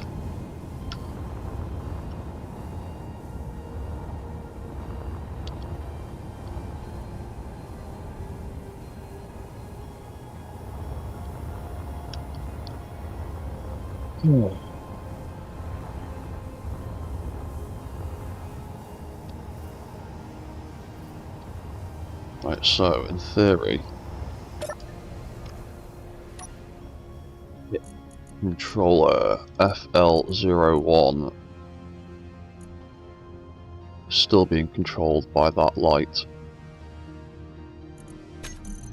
It's just forgotten that because I deleted it.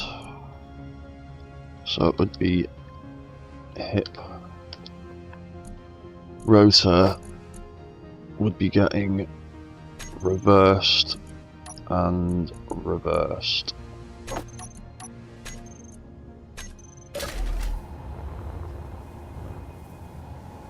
And because I set it up with the rotor pointing forward rather than pointing directly out from the body like I should have done. Oh well, snag it. It is what it is. So that doesn't need to be 65 anymore. It needs to be whatever this is. 25.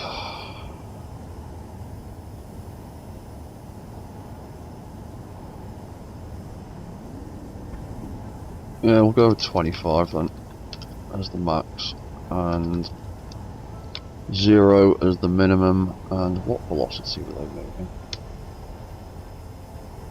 3 RPM. We didn't want it to go too quickly.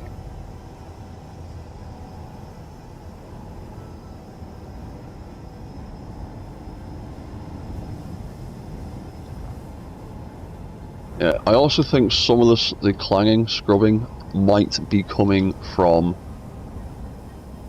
this block here, connecting with the corner of that block there when the legs are fully folded in, because the collisions of some blocks aren't perfect, and I've got a feeling they might have been scrubbing against each other as well, which probably won't help.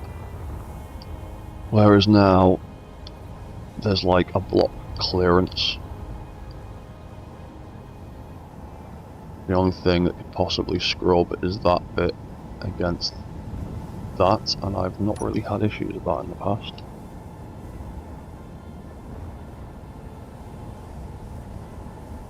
Right, so we need to we need to put that out.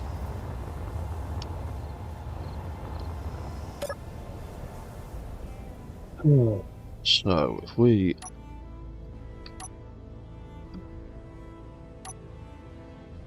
activate our walk mode,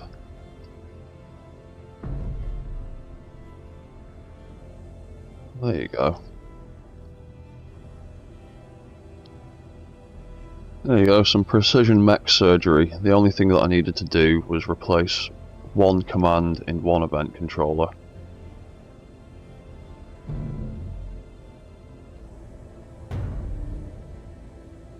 Oh, that hand's slamming into that, that's why. Yeah. Right, well that seemed to do the trick. And that's... I mean, I don't know whether it's completely clang free, and I won't know until I've replaced the other 3 legs, but that is an effective way of replacing that leg with minimum bullshit.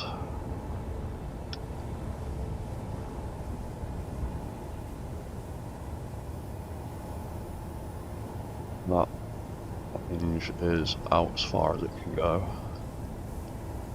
Raising it up is only going to cause problems really, but... yeah, right. Just need to do that 3 more times.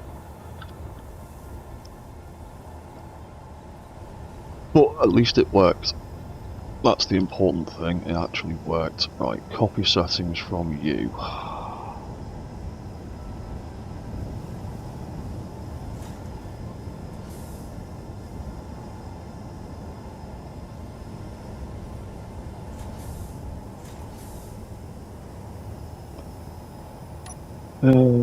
Let's do one of them. Do one of them. And paste some settings. Cool. Then we did one of them. And then another one. Copy and paste some more settings.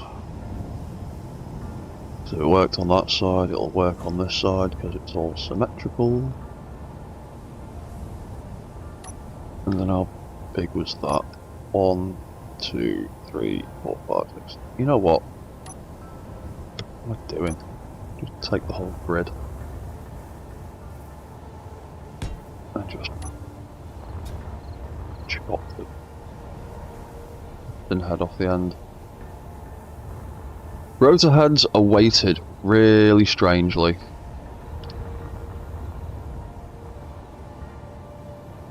They do some very odd things with the physics engine when left to just float freely about in the game. Oh yeah, that arm's going to be in the way. It's not that one, it's... that one.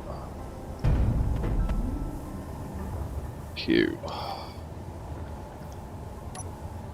Right, so what were we doing? We were copying and pasting that.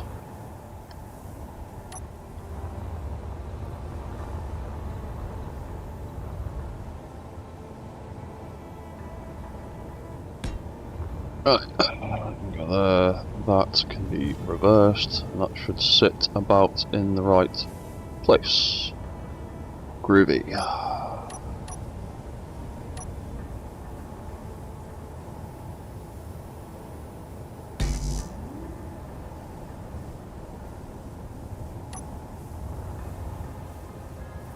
It's close enough for me.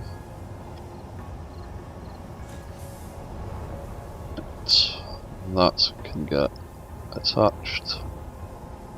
That can get detached. And that can get reversed.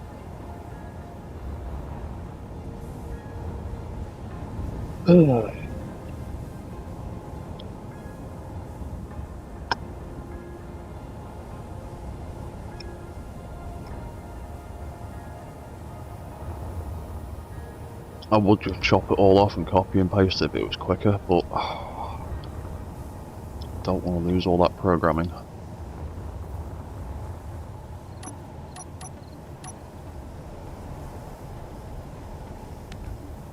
Again, this is one of the back.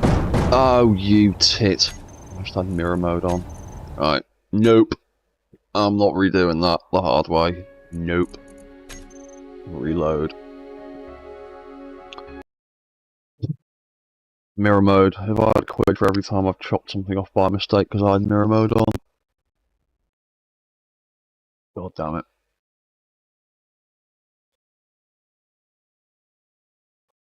Everybody send laugh emojis if they feel like it. Ugh. That's not the worst time I've done something like that.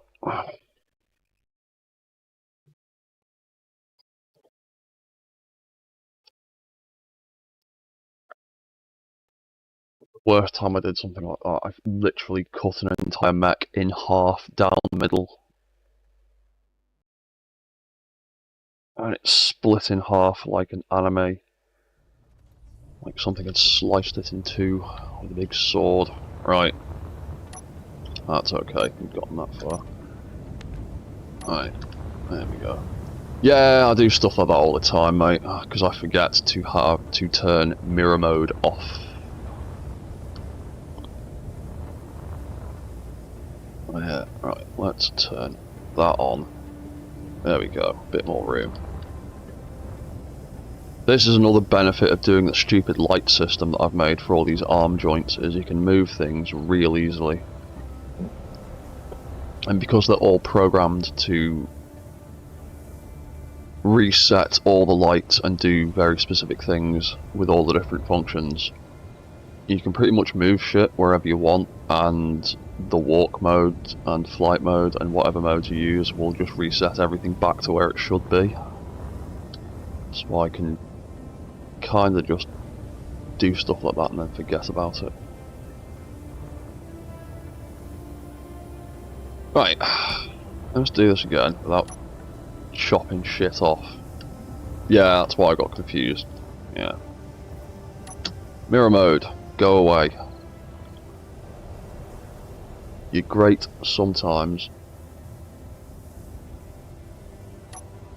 and then you are an absolute nuisance to others. Doesn't matter which way around that is. Right, so we should just be able to reverse that in and be back where we were. Right, cool. Down we drop. Attach. Detach. Reverse. Right, back to where we were. So what do we need to do? We need to cut this off. Cut that out. Cut that out. That out. Yeah, I also need to replace that on the side at some point. And then it's a triangle block.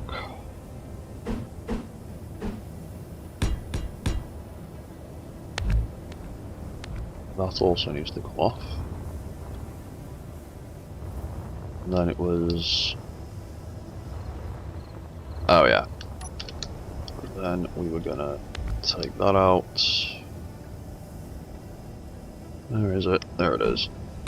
Stick that in.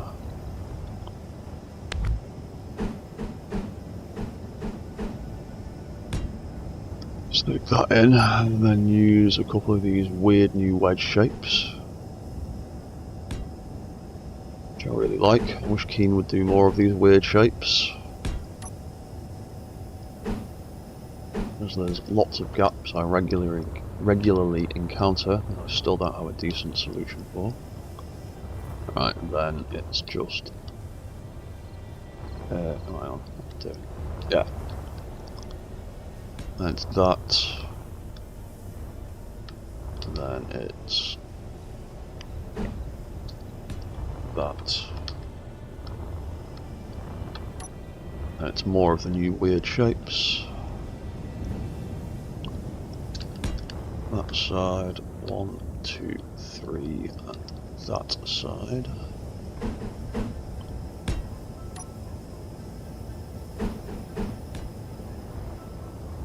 Something like that, something like that. And then on the end was the pointy pieces.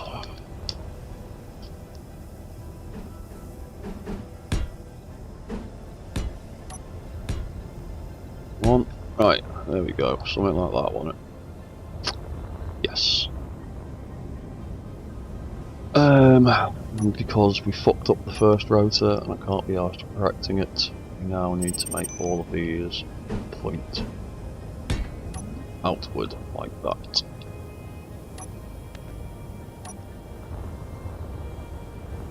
Then we need to lock that off.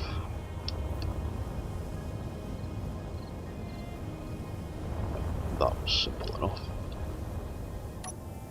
That was just those pieces. Oh yeah, that's why I had mirror mode on, because I was doing those bits. That. And then, oh, no.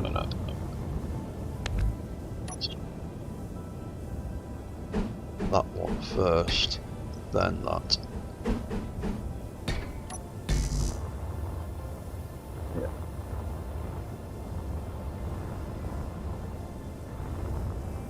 And then just a regular old triangle piece.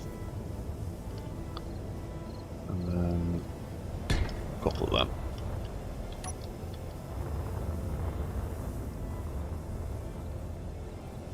Yeah, set that to be pointing inwards. Do. That's the one. That's set like that, and then it should be a simple case of reversing that piston back in. So you'd think.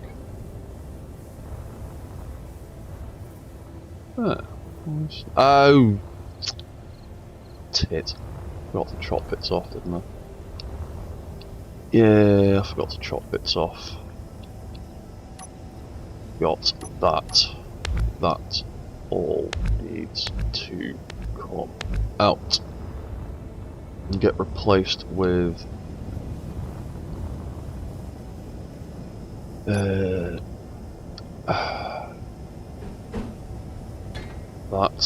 and that and that. Yeah, cool. Do.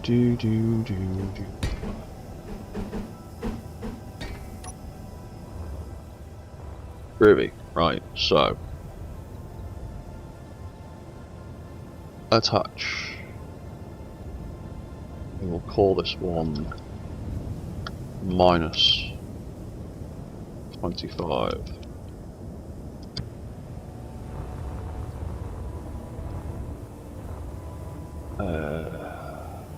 And the upper limit will be 0.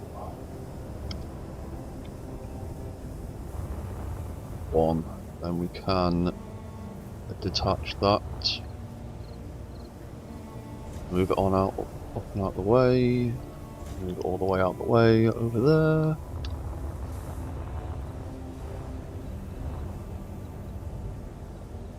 Oh yeah, that's why they are. I keep forgetting that I've put a rotor twist section in the torso, and that the arms won't be in the exact same place either side.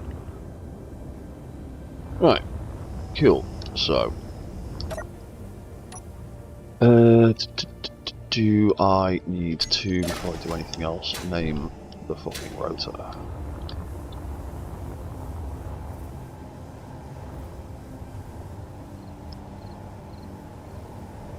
Yep. Rotor FR01 for front right. So, hip controller front right 01. Good now. Oh, hang on. Let's just got the velocity. Where is that way? Oh yeah, and it also needs to be 20, 1, 2, 3, 4, 5, 6. 20, 1, 2, 3, 4, 5, 6. So that's 1,000,000.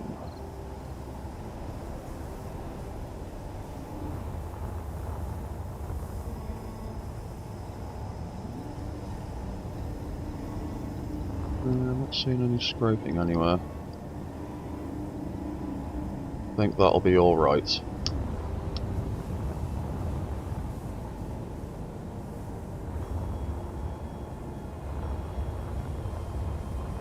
So, hip controller front right 01. All that needs to do now is reverse a rotor. Reverse, opposite reverse. So that controller moves that rotor when this light turns on and off. There you go. Cool. So that is surgery number 2. So now, if I kick in, the walk function, those rotors move automatically without having to fiddle with anything else. Cool. So that is front leg, left and right sorted out. We can get rid of them. We can get rid of that. We can lop that off. We can lop that off. And now we have to do the same over here. Where are we? We're about there. So let's build. Build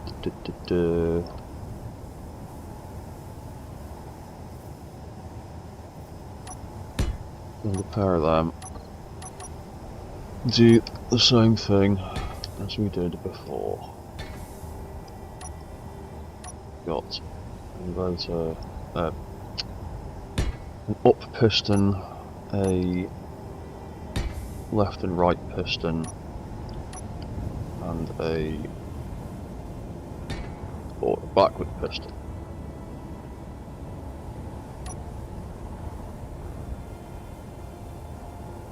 So let's extend that out to 1, extend that out to 1.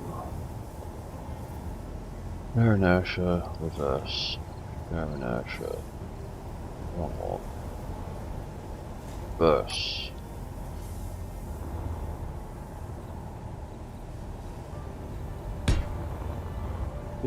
Do.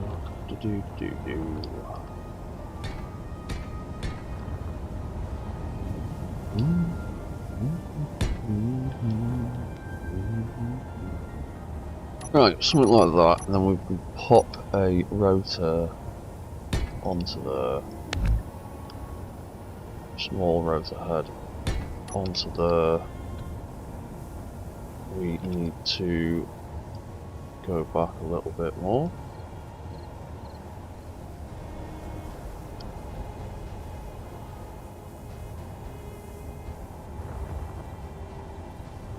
I am a dickhead. I didn't build a left and right piston. Said I was going to build one, and then I didn't.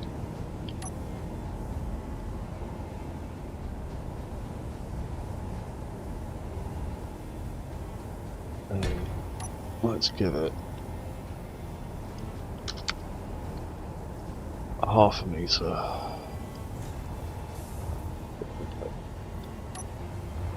Always good to have a little bit of wiggle room. Oh, it's a bit better.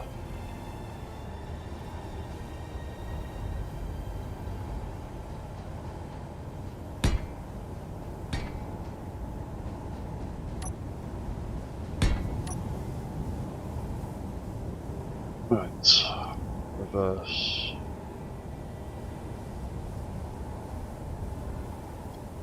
That's a little bit too much, so let's bring that back. Leave it.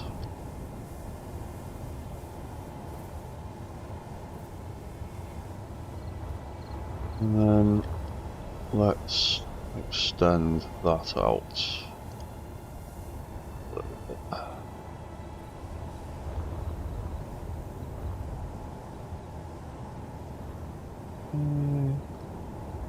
That could probably come back the tiniest bit. Maybe the tiniest bit more.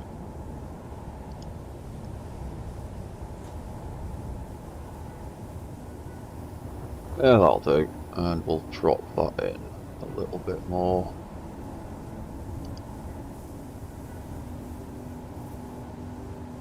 Right.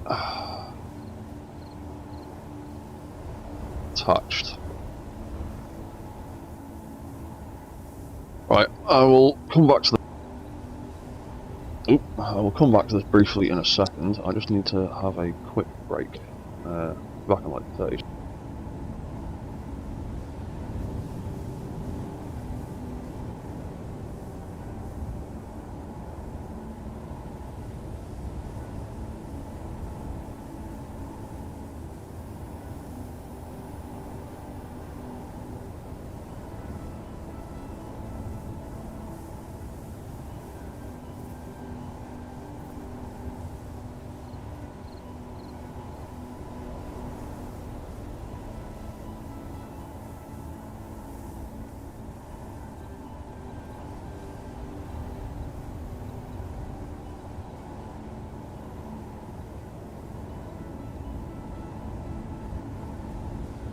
Right, back again. So that is attached, so that can be detached. Oh yeah, I've got to put share inertia tensor on that one. Oh, hang on. Minimum distance. What is the minimum distance? 0.6. Or so I'll call it 0.7. I'll call that 2 meters. Off you go. There we go. Right. We haven't got mirror mode on this time, have we? No. So that can go. That can go. Those blocked can go.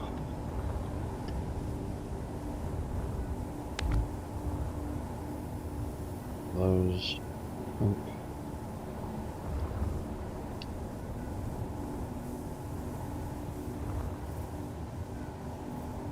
Oh, I have deleted too much there, but we'll figure that out in a minute. Right, so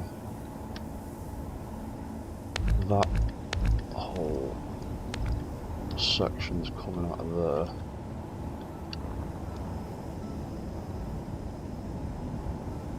That is getting changed to... Oh, actually, no. I'll just do it separately in a minute. That could be like that.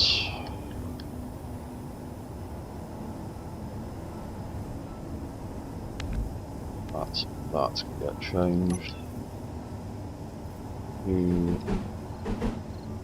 That and that. That and that.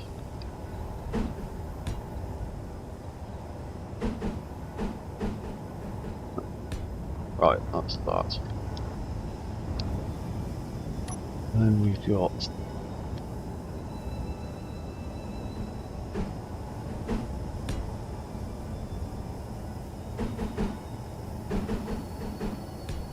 those shapes.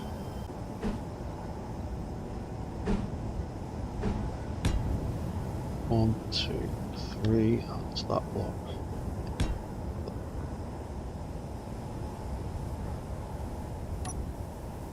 Got that, and then we've got them and one of them. And because of the way we did it before, we will have this large rotor pointing directly out the back. So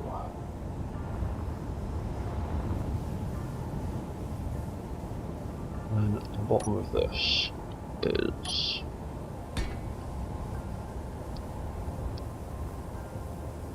two blocks, triangle block, and we've got one of them either side,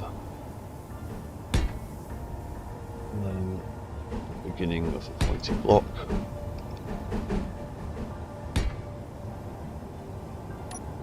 And then a couple of the square-ish triangles. Cool. Right, that's that. Oh yeah, I did delete too many blocks, didn't I?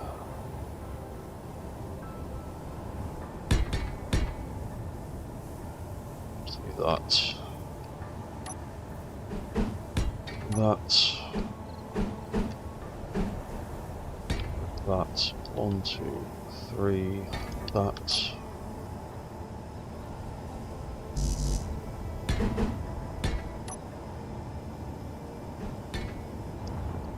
Cool. And that is going to have its rotor head thing inwards. That rotor head needs to come off. Hip rotor RL01, because we are at the back, rear left. And that also needs to be 20 million and 20 million. I'll leave that at that for now, and then we should be able to just reverse into place.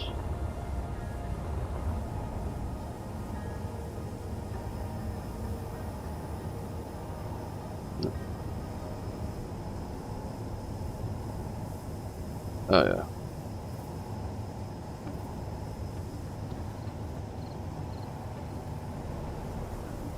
Yeah, that'll do. Then we can attach that. Just check that the leg light works. Yep. Oh yeah. Oh yeah, obviously.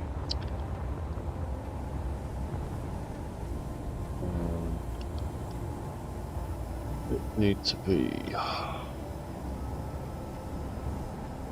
minus 25 and 0 again.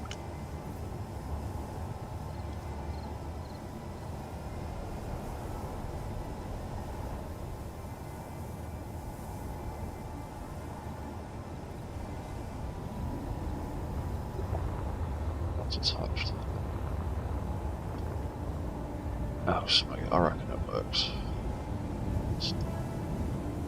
Let's just see what happens. So, pip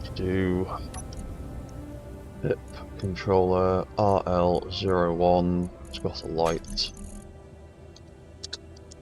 Rotor RL01 can reverse and reverse, and RL01 light. Flick it on and off, and it does stuff. Cool.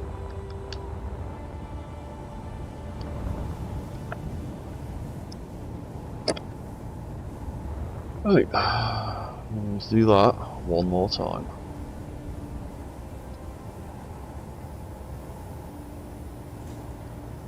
Paste that onto there.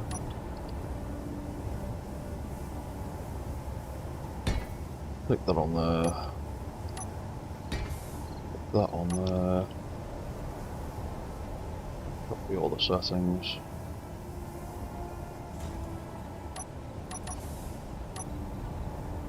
Click that on there. 7. Paste 1 onto there. Copy all the settings.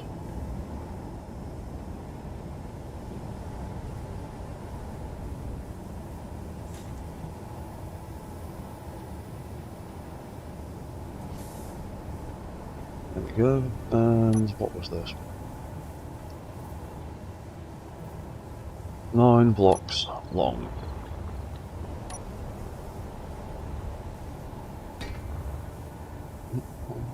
I just put 10 on. Yeah, I know.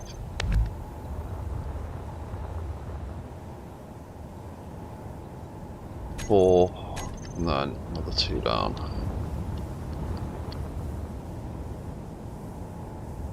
4, 1, 2. Yeah. Rotor, delete the head. Rotor head.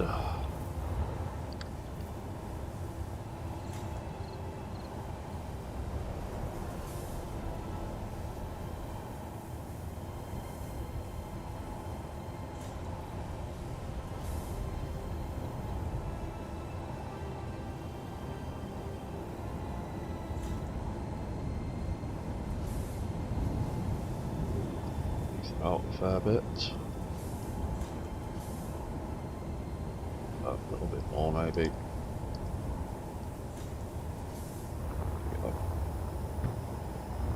Right, that's a bit more in line with that. That's looking pretty good. Right. Down we go. Cool, that'll do. Attach. Detach. Reverse. There we go.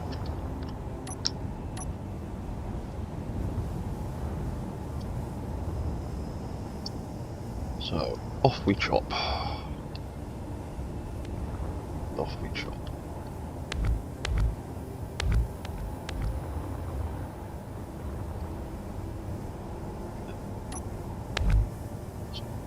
To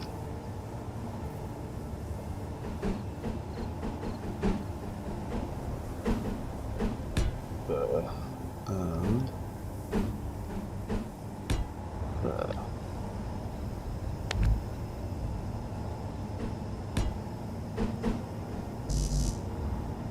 Because I'm the kind of freak that likes the greeble things you're not even gonna see.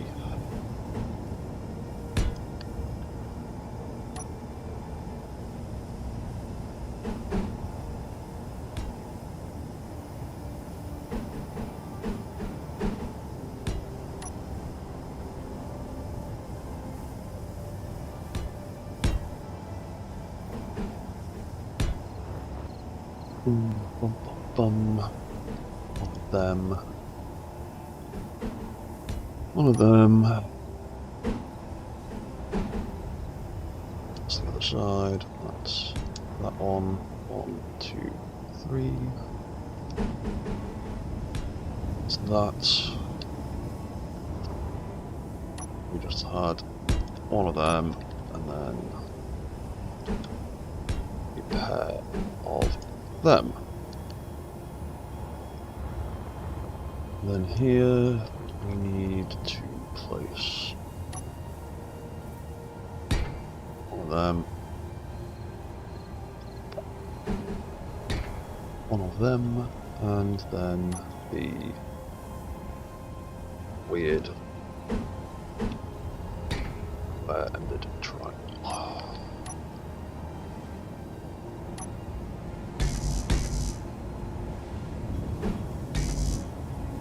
Then that needs to come out.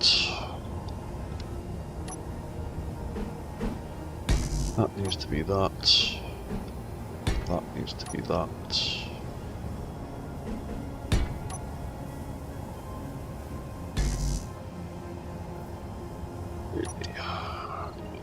Then rows ahead. Big rows ahead. Where are you? Pointing forwards. Because for anyone that doesn't know, that little stripe there indicates the front position of the rotor head.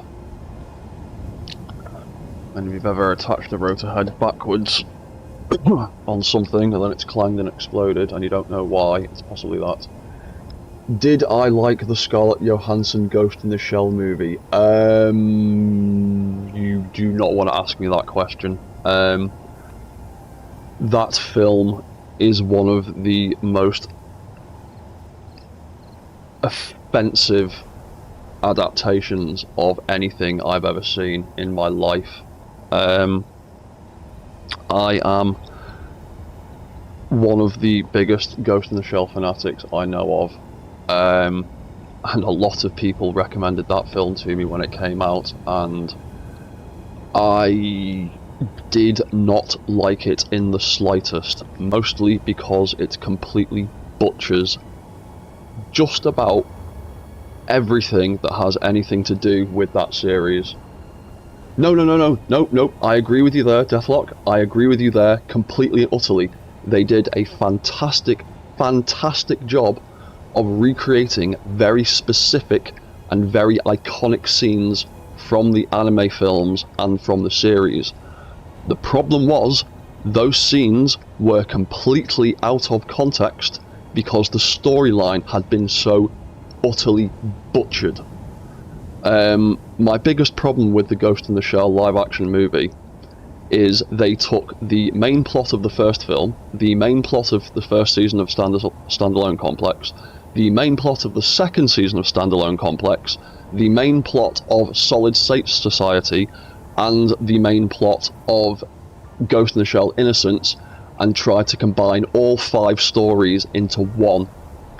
Like, the main bad guy in the Ghost in the Shell live-action movie is both the Puppet Master, the Puppeteer, the Laughing Man, and Kuze all at once. And those are 4 completely separate characters, and it's just an utter shit show of a hack job. And then don't get me started on the casting. The fact that Scarlett Johansson in it irritates the fuck out of me. Like, don't get me wrong, I like Scarlett Johansson, been following her for years, she's about the same age as me, fancy her quite a bit, but she couldn't be more miscast in that film. The whole cast of that film is just bullshit. Even getting Takeshi Kitano in there to play Aramaki, like, Takeshi Kitano is one of the greatest Japanese actors of all time. He is like the Japanese Sean Connery. He is just, you instantly recognize Takeshi Kitano when he's in anything, and the problem is he's just not Aramaki. They stuck an Aramaki wig on him. Yeah, it probably did help her get cast in the Marvel roles. And don't get me wrong, she's good as Black Widow. I like her in the Marvel films as Black Widow. She suits badass action chick in those films. But she is absolutely not Motoko Kusanagi in the slightest. And the ridiculous gymnastics that plot tries to goes through to try and justify her being Motoko Kusanagi, it's just don't. Yeah, bipolar. Don't like. The first time I ever watched it, I jokingly put a post on Facebook that was a picture of the DVD and a bottle of toilet bleach, because I was convinced I was going to need the toilet bleach for my eyes after I finished watching the film, and honestly, I really felt like I did. I did need to. But again, that film looks amazing. It looks really, really cool. It looks how a live action Ghost in the Shell film should look. But everything about the plot, the characters, the story, all the substance of it is fucking butchered. And it's the same way I feel about the Cowboy Bebop Netflix series. Don't get me started on that, because you'll never hear the end of it.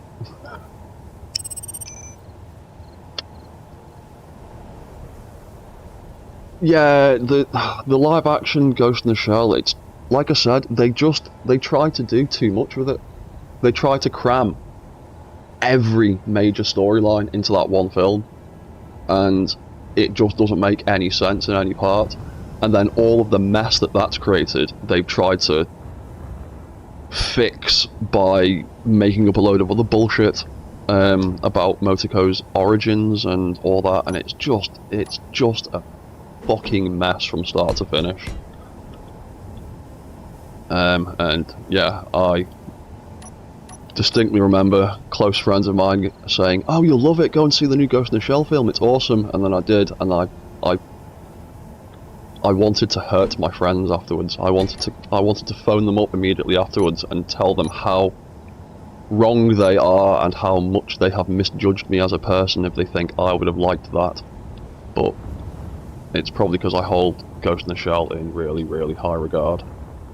It's like the first anime I ever saw as a kid. Or one of the first. But no, I'll stop ranting about that film now, but it was bad.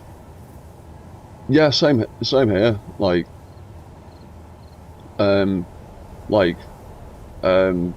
Ghost in the Shell, Cowboy Bebop, Outlaw Star, Ninja Scroll, Cyber City Oedo 808. That's my absolute favourite anime of all time. Like Cyber City Oedo, and it's only a 3-part miniseries. But yeah, that's all my era of anime. And I don't like what Netflix and various other companies have been trying to do with anime properties in the last 10 years. Because they just seem to think, like, let's just make a TV show that's like a cosplay, and it's just like, that's kind of not how it works. Like, that, yeah, no, that film's not good. Cowboy Bebop anime, like, the live action Cowboy Bebop, not good. Just because they butcher shit. And Ghost in the they went to all that effort with Ghost in the Shell, and the Tachikoma aren't even in it. Like, there's a big spider mech at the end. They try and recreate that scene from the original anime, but it's all just CGI wank, and it doesn't look as good. Oh god, yeah, Vampire Hunter D was another good one. Like 90s and early 2000s anime. That's me. That's my thing, anime-wise. Vampire Hunter D, Fist of the North Star, Ninja Scroll. Back when anime had a reputation for being ultra-violent and ultra-fucking weird and ultra-scary, like, that was my kind of anime back in the day. I don't really jive with the teenagers with superpowers trope that seems to be really prevalent in anime these days. Like, the second an anime starts going The second an anime introduces its main protagonists and they are teenagers with superpowers, I check right the fuck out. I just don't care. I like my animes to have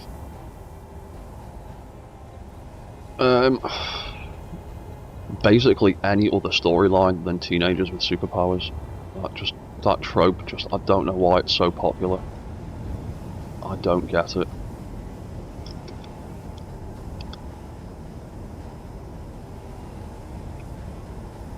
Because I hear people say and justify it like, oh, but it's teenagers that are into anime these days and people need a character to relate to, and just like, I was a teenager when I got into anime, and I didn't need characters I wanted to relate to. I wanted to see cool, badass shit that I couldn't see anywhere else. If I wanted to hear about teenage drama, I could have just gone to school. Sorry, that's just me rambling about modern anime.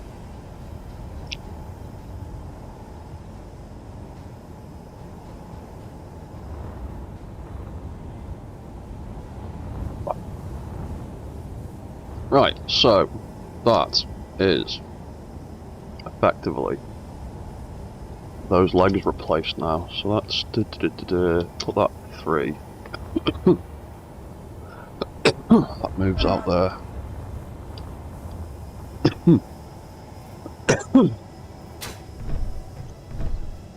G.I. Joe, X-Men and Lego Kid. Yep, same here, mate.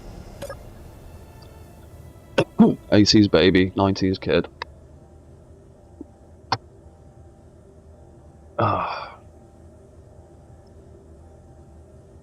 I'm so old and been into weird cyberpunk so long that The Matrix isn't my entrance into Keanu Reeves being in cyberpunk movies. My favourite Keanu Reeves cyberpunk movie is always and has always been Johnny Mnemonic. Even though that film is a B-movie pile of trash, I love that film so much. People always bang on about Keanu Reeves being in The Matrix. It's like, he was in cyberpunk stuff before that. He was in Johnny Mnemonic. And he has a big rant about wanting room service and a $10,000 a night prostitute. Oh, I love Johnny Mnemonic. Micro Machines. Yes, I also had some Micro Machines stuff as a kid. Right, so we need to set up this last hip controller, but we also need to remember to name that bloody hip. Which we haven't done, because we're an idiot. Right. Hip, rotor, rear, right, 0, 1. That should be the last one of these. And hopefully I haven't just spent the last hour wasting my time like I did with the first hour of this stream, wasting my time with those bloody wings. Right, so hip controller, rear right 0, 1, still has it light. Good. Hip rotor, rear right 0, 1 needs to be reversed, and oh god, don't get me started on the idiocracy comparisons. Mike Judge is a prophet, and I don't think he quite realises how much of a prophet he is. Because that film came out a very long time ago now. And I see more and more of it becoming real every day, and it's terrifying. I would happily have Terry Crews as the president, though, of the US. That'd be amazing. Like, even in that ridiculous character, but like the real Terry Crews, like, I think he's a pretty cool dude. I reckon he'd be pretty good. As long as he leaves the machine guns at home when he's making his presidential speeches. Right, so that works, that's clicked in, that's all done, and that hip rotor ain't doing nothing. Oh, because I'm turning on and off the hip rotor. And I've called it a rotot, because I'm a tit. Yes, yes, the Crocs backstory, yeah, I heard about that. And just thought of, just Every time I hear about something like that, it makes me feel slightly ashamed to be a human being when I hear about depressing things like that actually coming true. Right, so they should now all be plugged in. There we go. And if I turn off walk mode, the arms all reset back to where they want to go. If I activate the wrong thing, flight mode. So, yeah, so all the rotors are still moving in the appropriate angles at the appropriate times. The flight mode controls.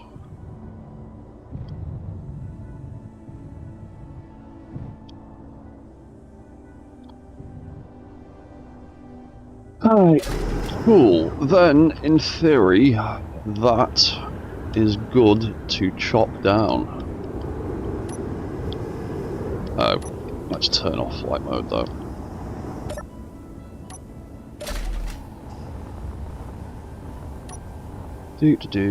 Chop and chop them off. And chop that off.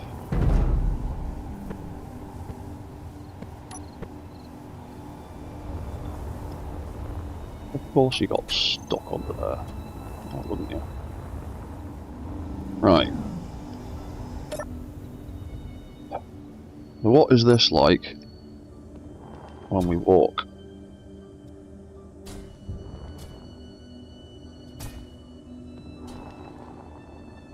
Yep.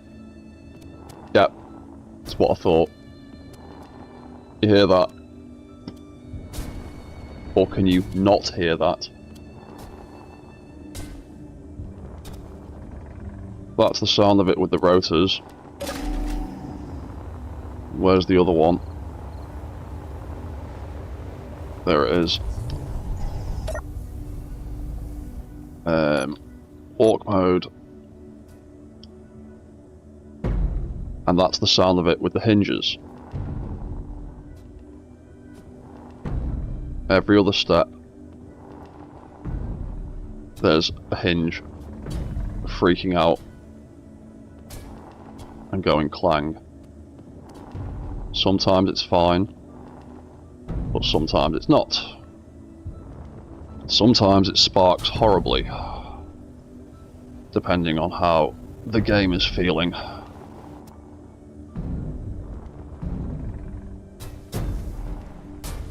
But it's making a lot of clang noises. If we jump into this one that we just spent the last hour rebuilding.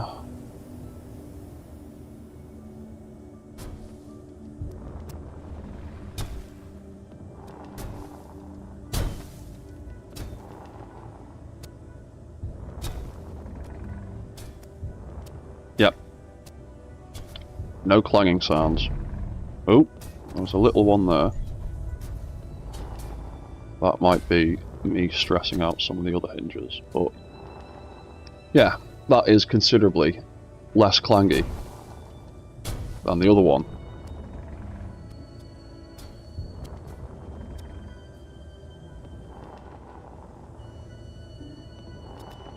Yeah, I'm convinced that those hinges being sideways on the other one is the problem.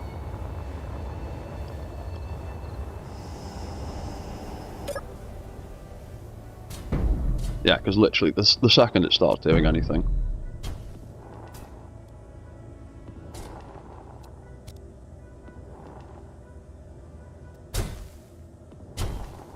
Alright, sometimes, and then, yeah, and then it'll clang randomly. Yeah, clang, clang, clang, clang. Yeah, see what I mean?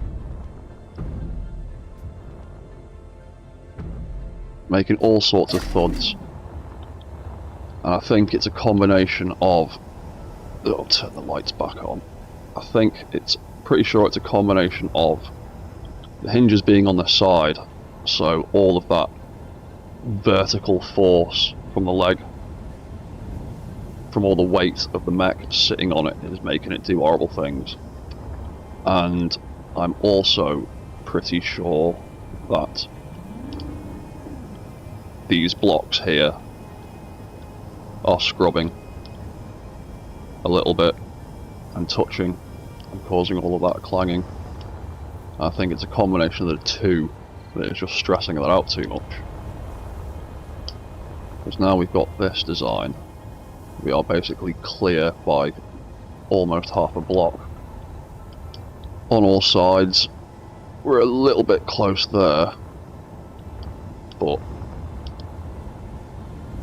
I could cut those blocks back a little bit. But yeah, walk around in this one.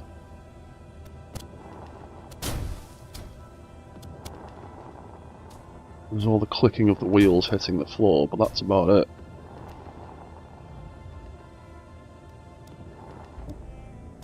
Those rotors don't seem to be screaming in pain the same way that the hinges on the other one were.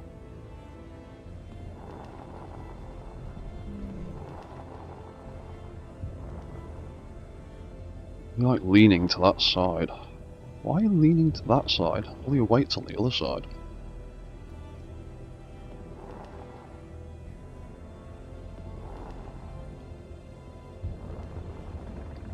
I need to make a few more leg adjustments, but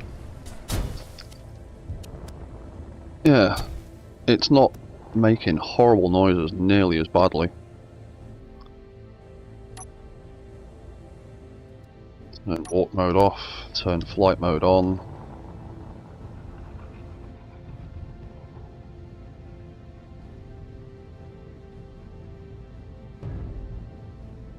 That's just the clanging of my top half of my body slamming around.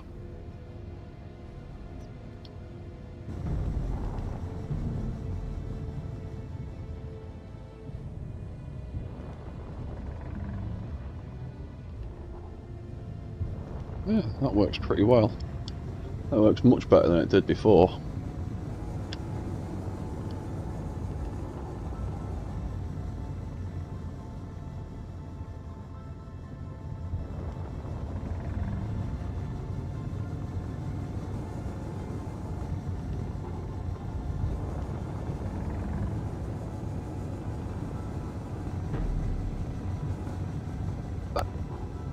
The only real issue I have is roll, because I'm essentially, as far as the game is really concerned, what I've done is built a tiny little ship and attached a load of bullshit to the side of it. So my roll left and right isn't very good at all. Vertical, my pitch and roll and turning with the gyro control is really good. The roll is absolutely abysmal. But I've also got it set up so that it's got a set of gyroscopes in the top half of the body to control the left and right movement of the upper torso with the mouse.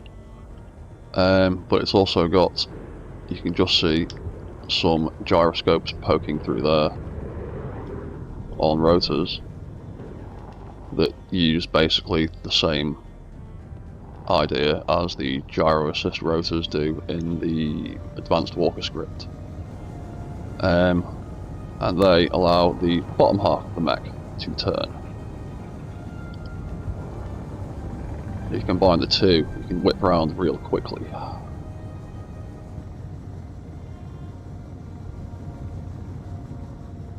And I've got it set up so that there's an event controller for each direction that is controlled by each of those little hydrogen thrusters. And I've got another set of controllers that are triggered by left and forward being pressed in unison, which in turn triggers the turning gyro. So I can fly forwards, or I can fly left, separate functions. If I fly forward and left together, I turn. I've done the same thing in reverse.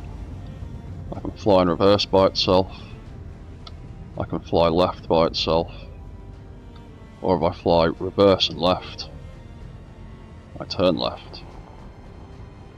So I've basically put some gyro control into the keyboard controls.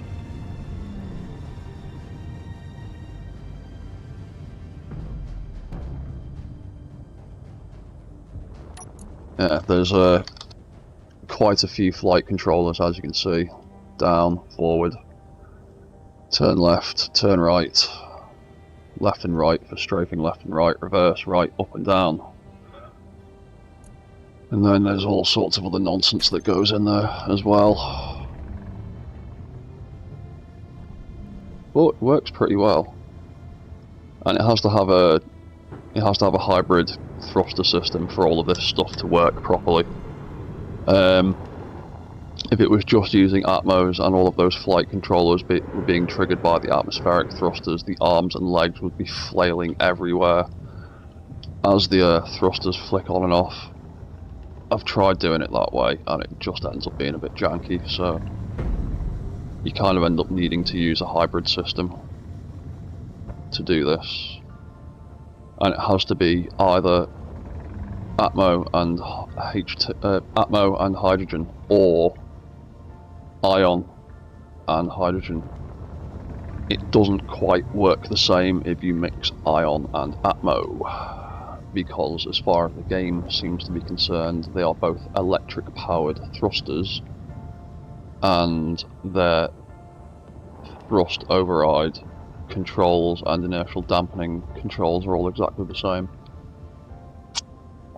Whereas H2 thrusters seem to have their own separate set of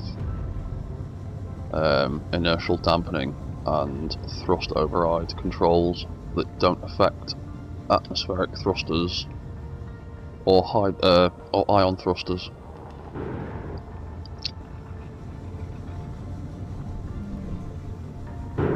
But it also means that I need to end up putting a small amount of hydrogen fuel in this thing, because otherwise the flight controls don't work without it.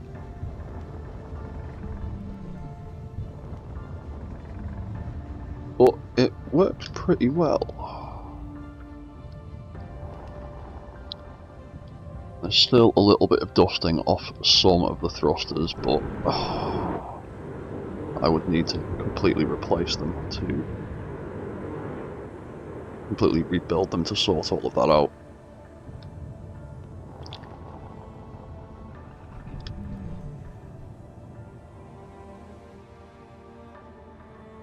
Yeah, you can float a little bit. It actually floats up slightly at the moment, because it's not got enough thrusters on the main grid to stay afloat, and having other subgrid thrusters causes issues with how the game calculates all the gravity and thrust and stuff, so you usually end up with a grid that slowly sinks. So I've set those leg thrusters up to always be on as their default.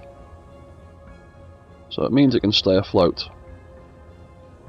But with the amount of thrust they've got at the moment, they are just slightly making it float upwards.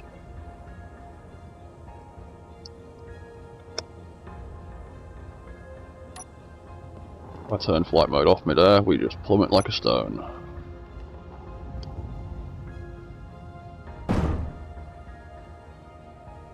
Ooh, now that's an interesting point.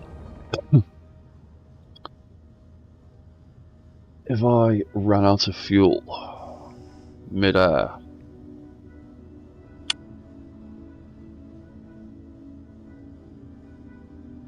I would probably begin to drop like a stone. I wouldn't be able to control my thrusters properly.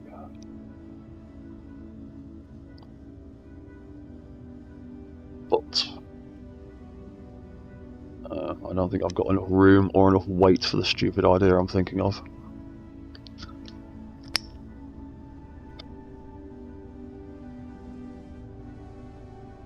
Some parachutes might come in handy if we plummet out of the air.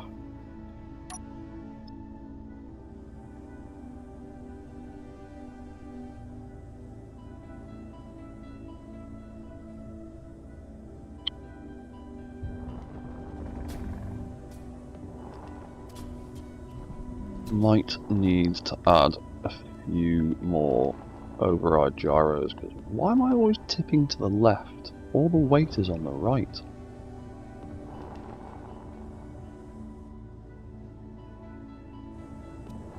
Or at least it was with that big heavy ass railgun.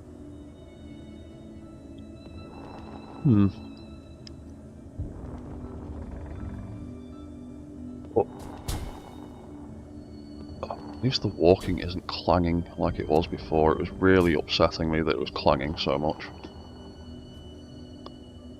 But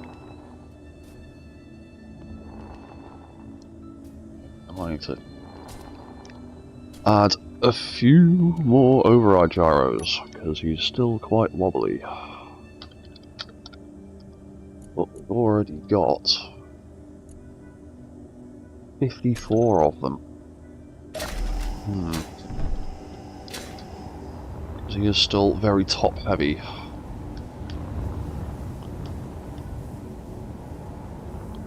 I can't really set his legs any further out without causing more problems than it would solve.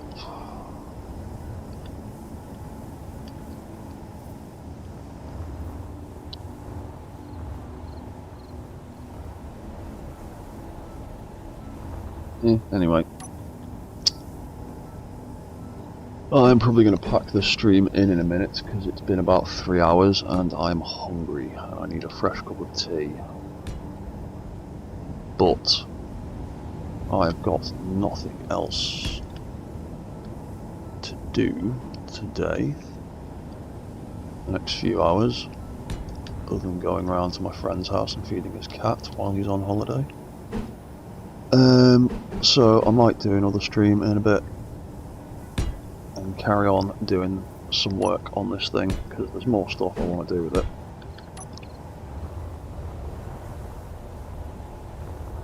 With plenty of time in the day. I had to be up very early this morning for a doctor's appointment. So, yeah, once that's finished off.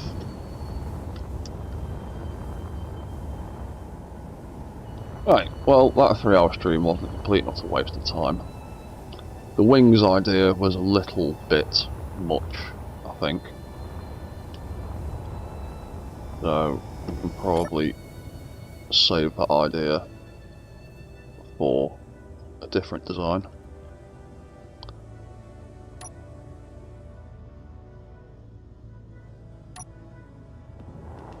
Whee!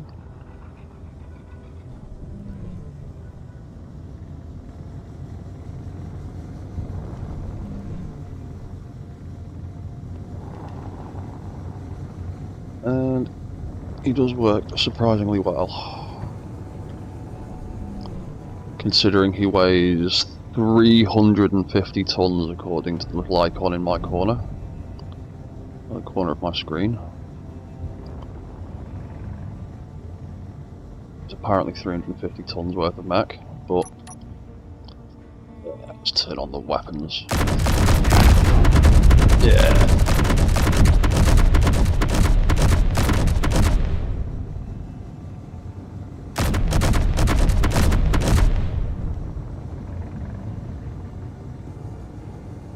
The next thing I would like to do in the next stream is make some hand weapons for him, like some guns or some rifles or something. I've made something on another mech that I'd like to do something similar with on this one.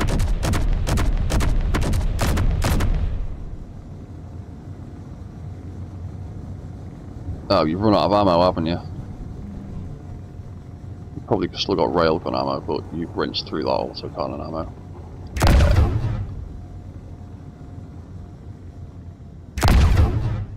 Ow. And we can reset both of them.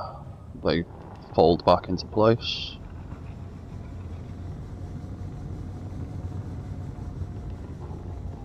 And then we can come in for a landing.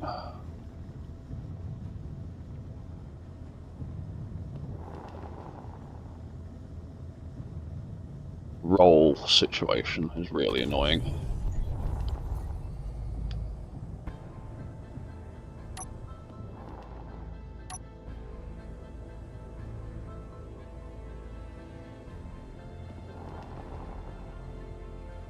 Yeah, so he works pretty well. I'm going to make some guns for him next. I decide what guns I want to make him.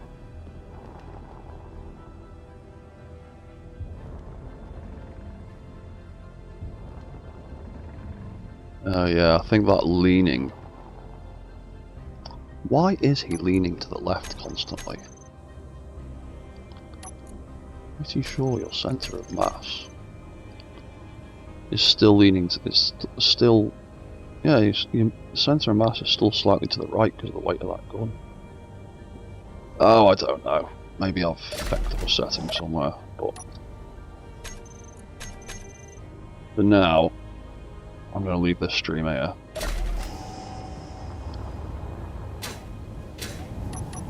That'll do that for the moment, but... Yeah, it's going pretty well so far. He's got lots of thrusters, he can fly pretty damn well. He's quite nimble. A lot more nimble than a mech that size should be by any means. His guns work pretty well. Do need to work out how much ammo it's going to have on it. And I need to figure out how I'm going to squeeze some guns into there. I might need to do some more tweaks to the arm settings. Space is going to get tight, but I will do all that kind of nonsense next time. What is it now? It's 2:30 where I am. I'll probably be back on in about half an hour. Maybe an hour. So, yeah. If you want to see me do more stupid mech stuff, swing by in the next hour or so, and I'll probably be back on. So, let's...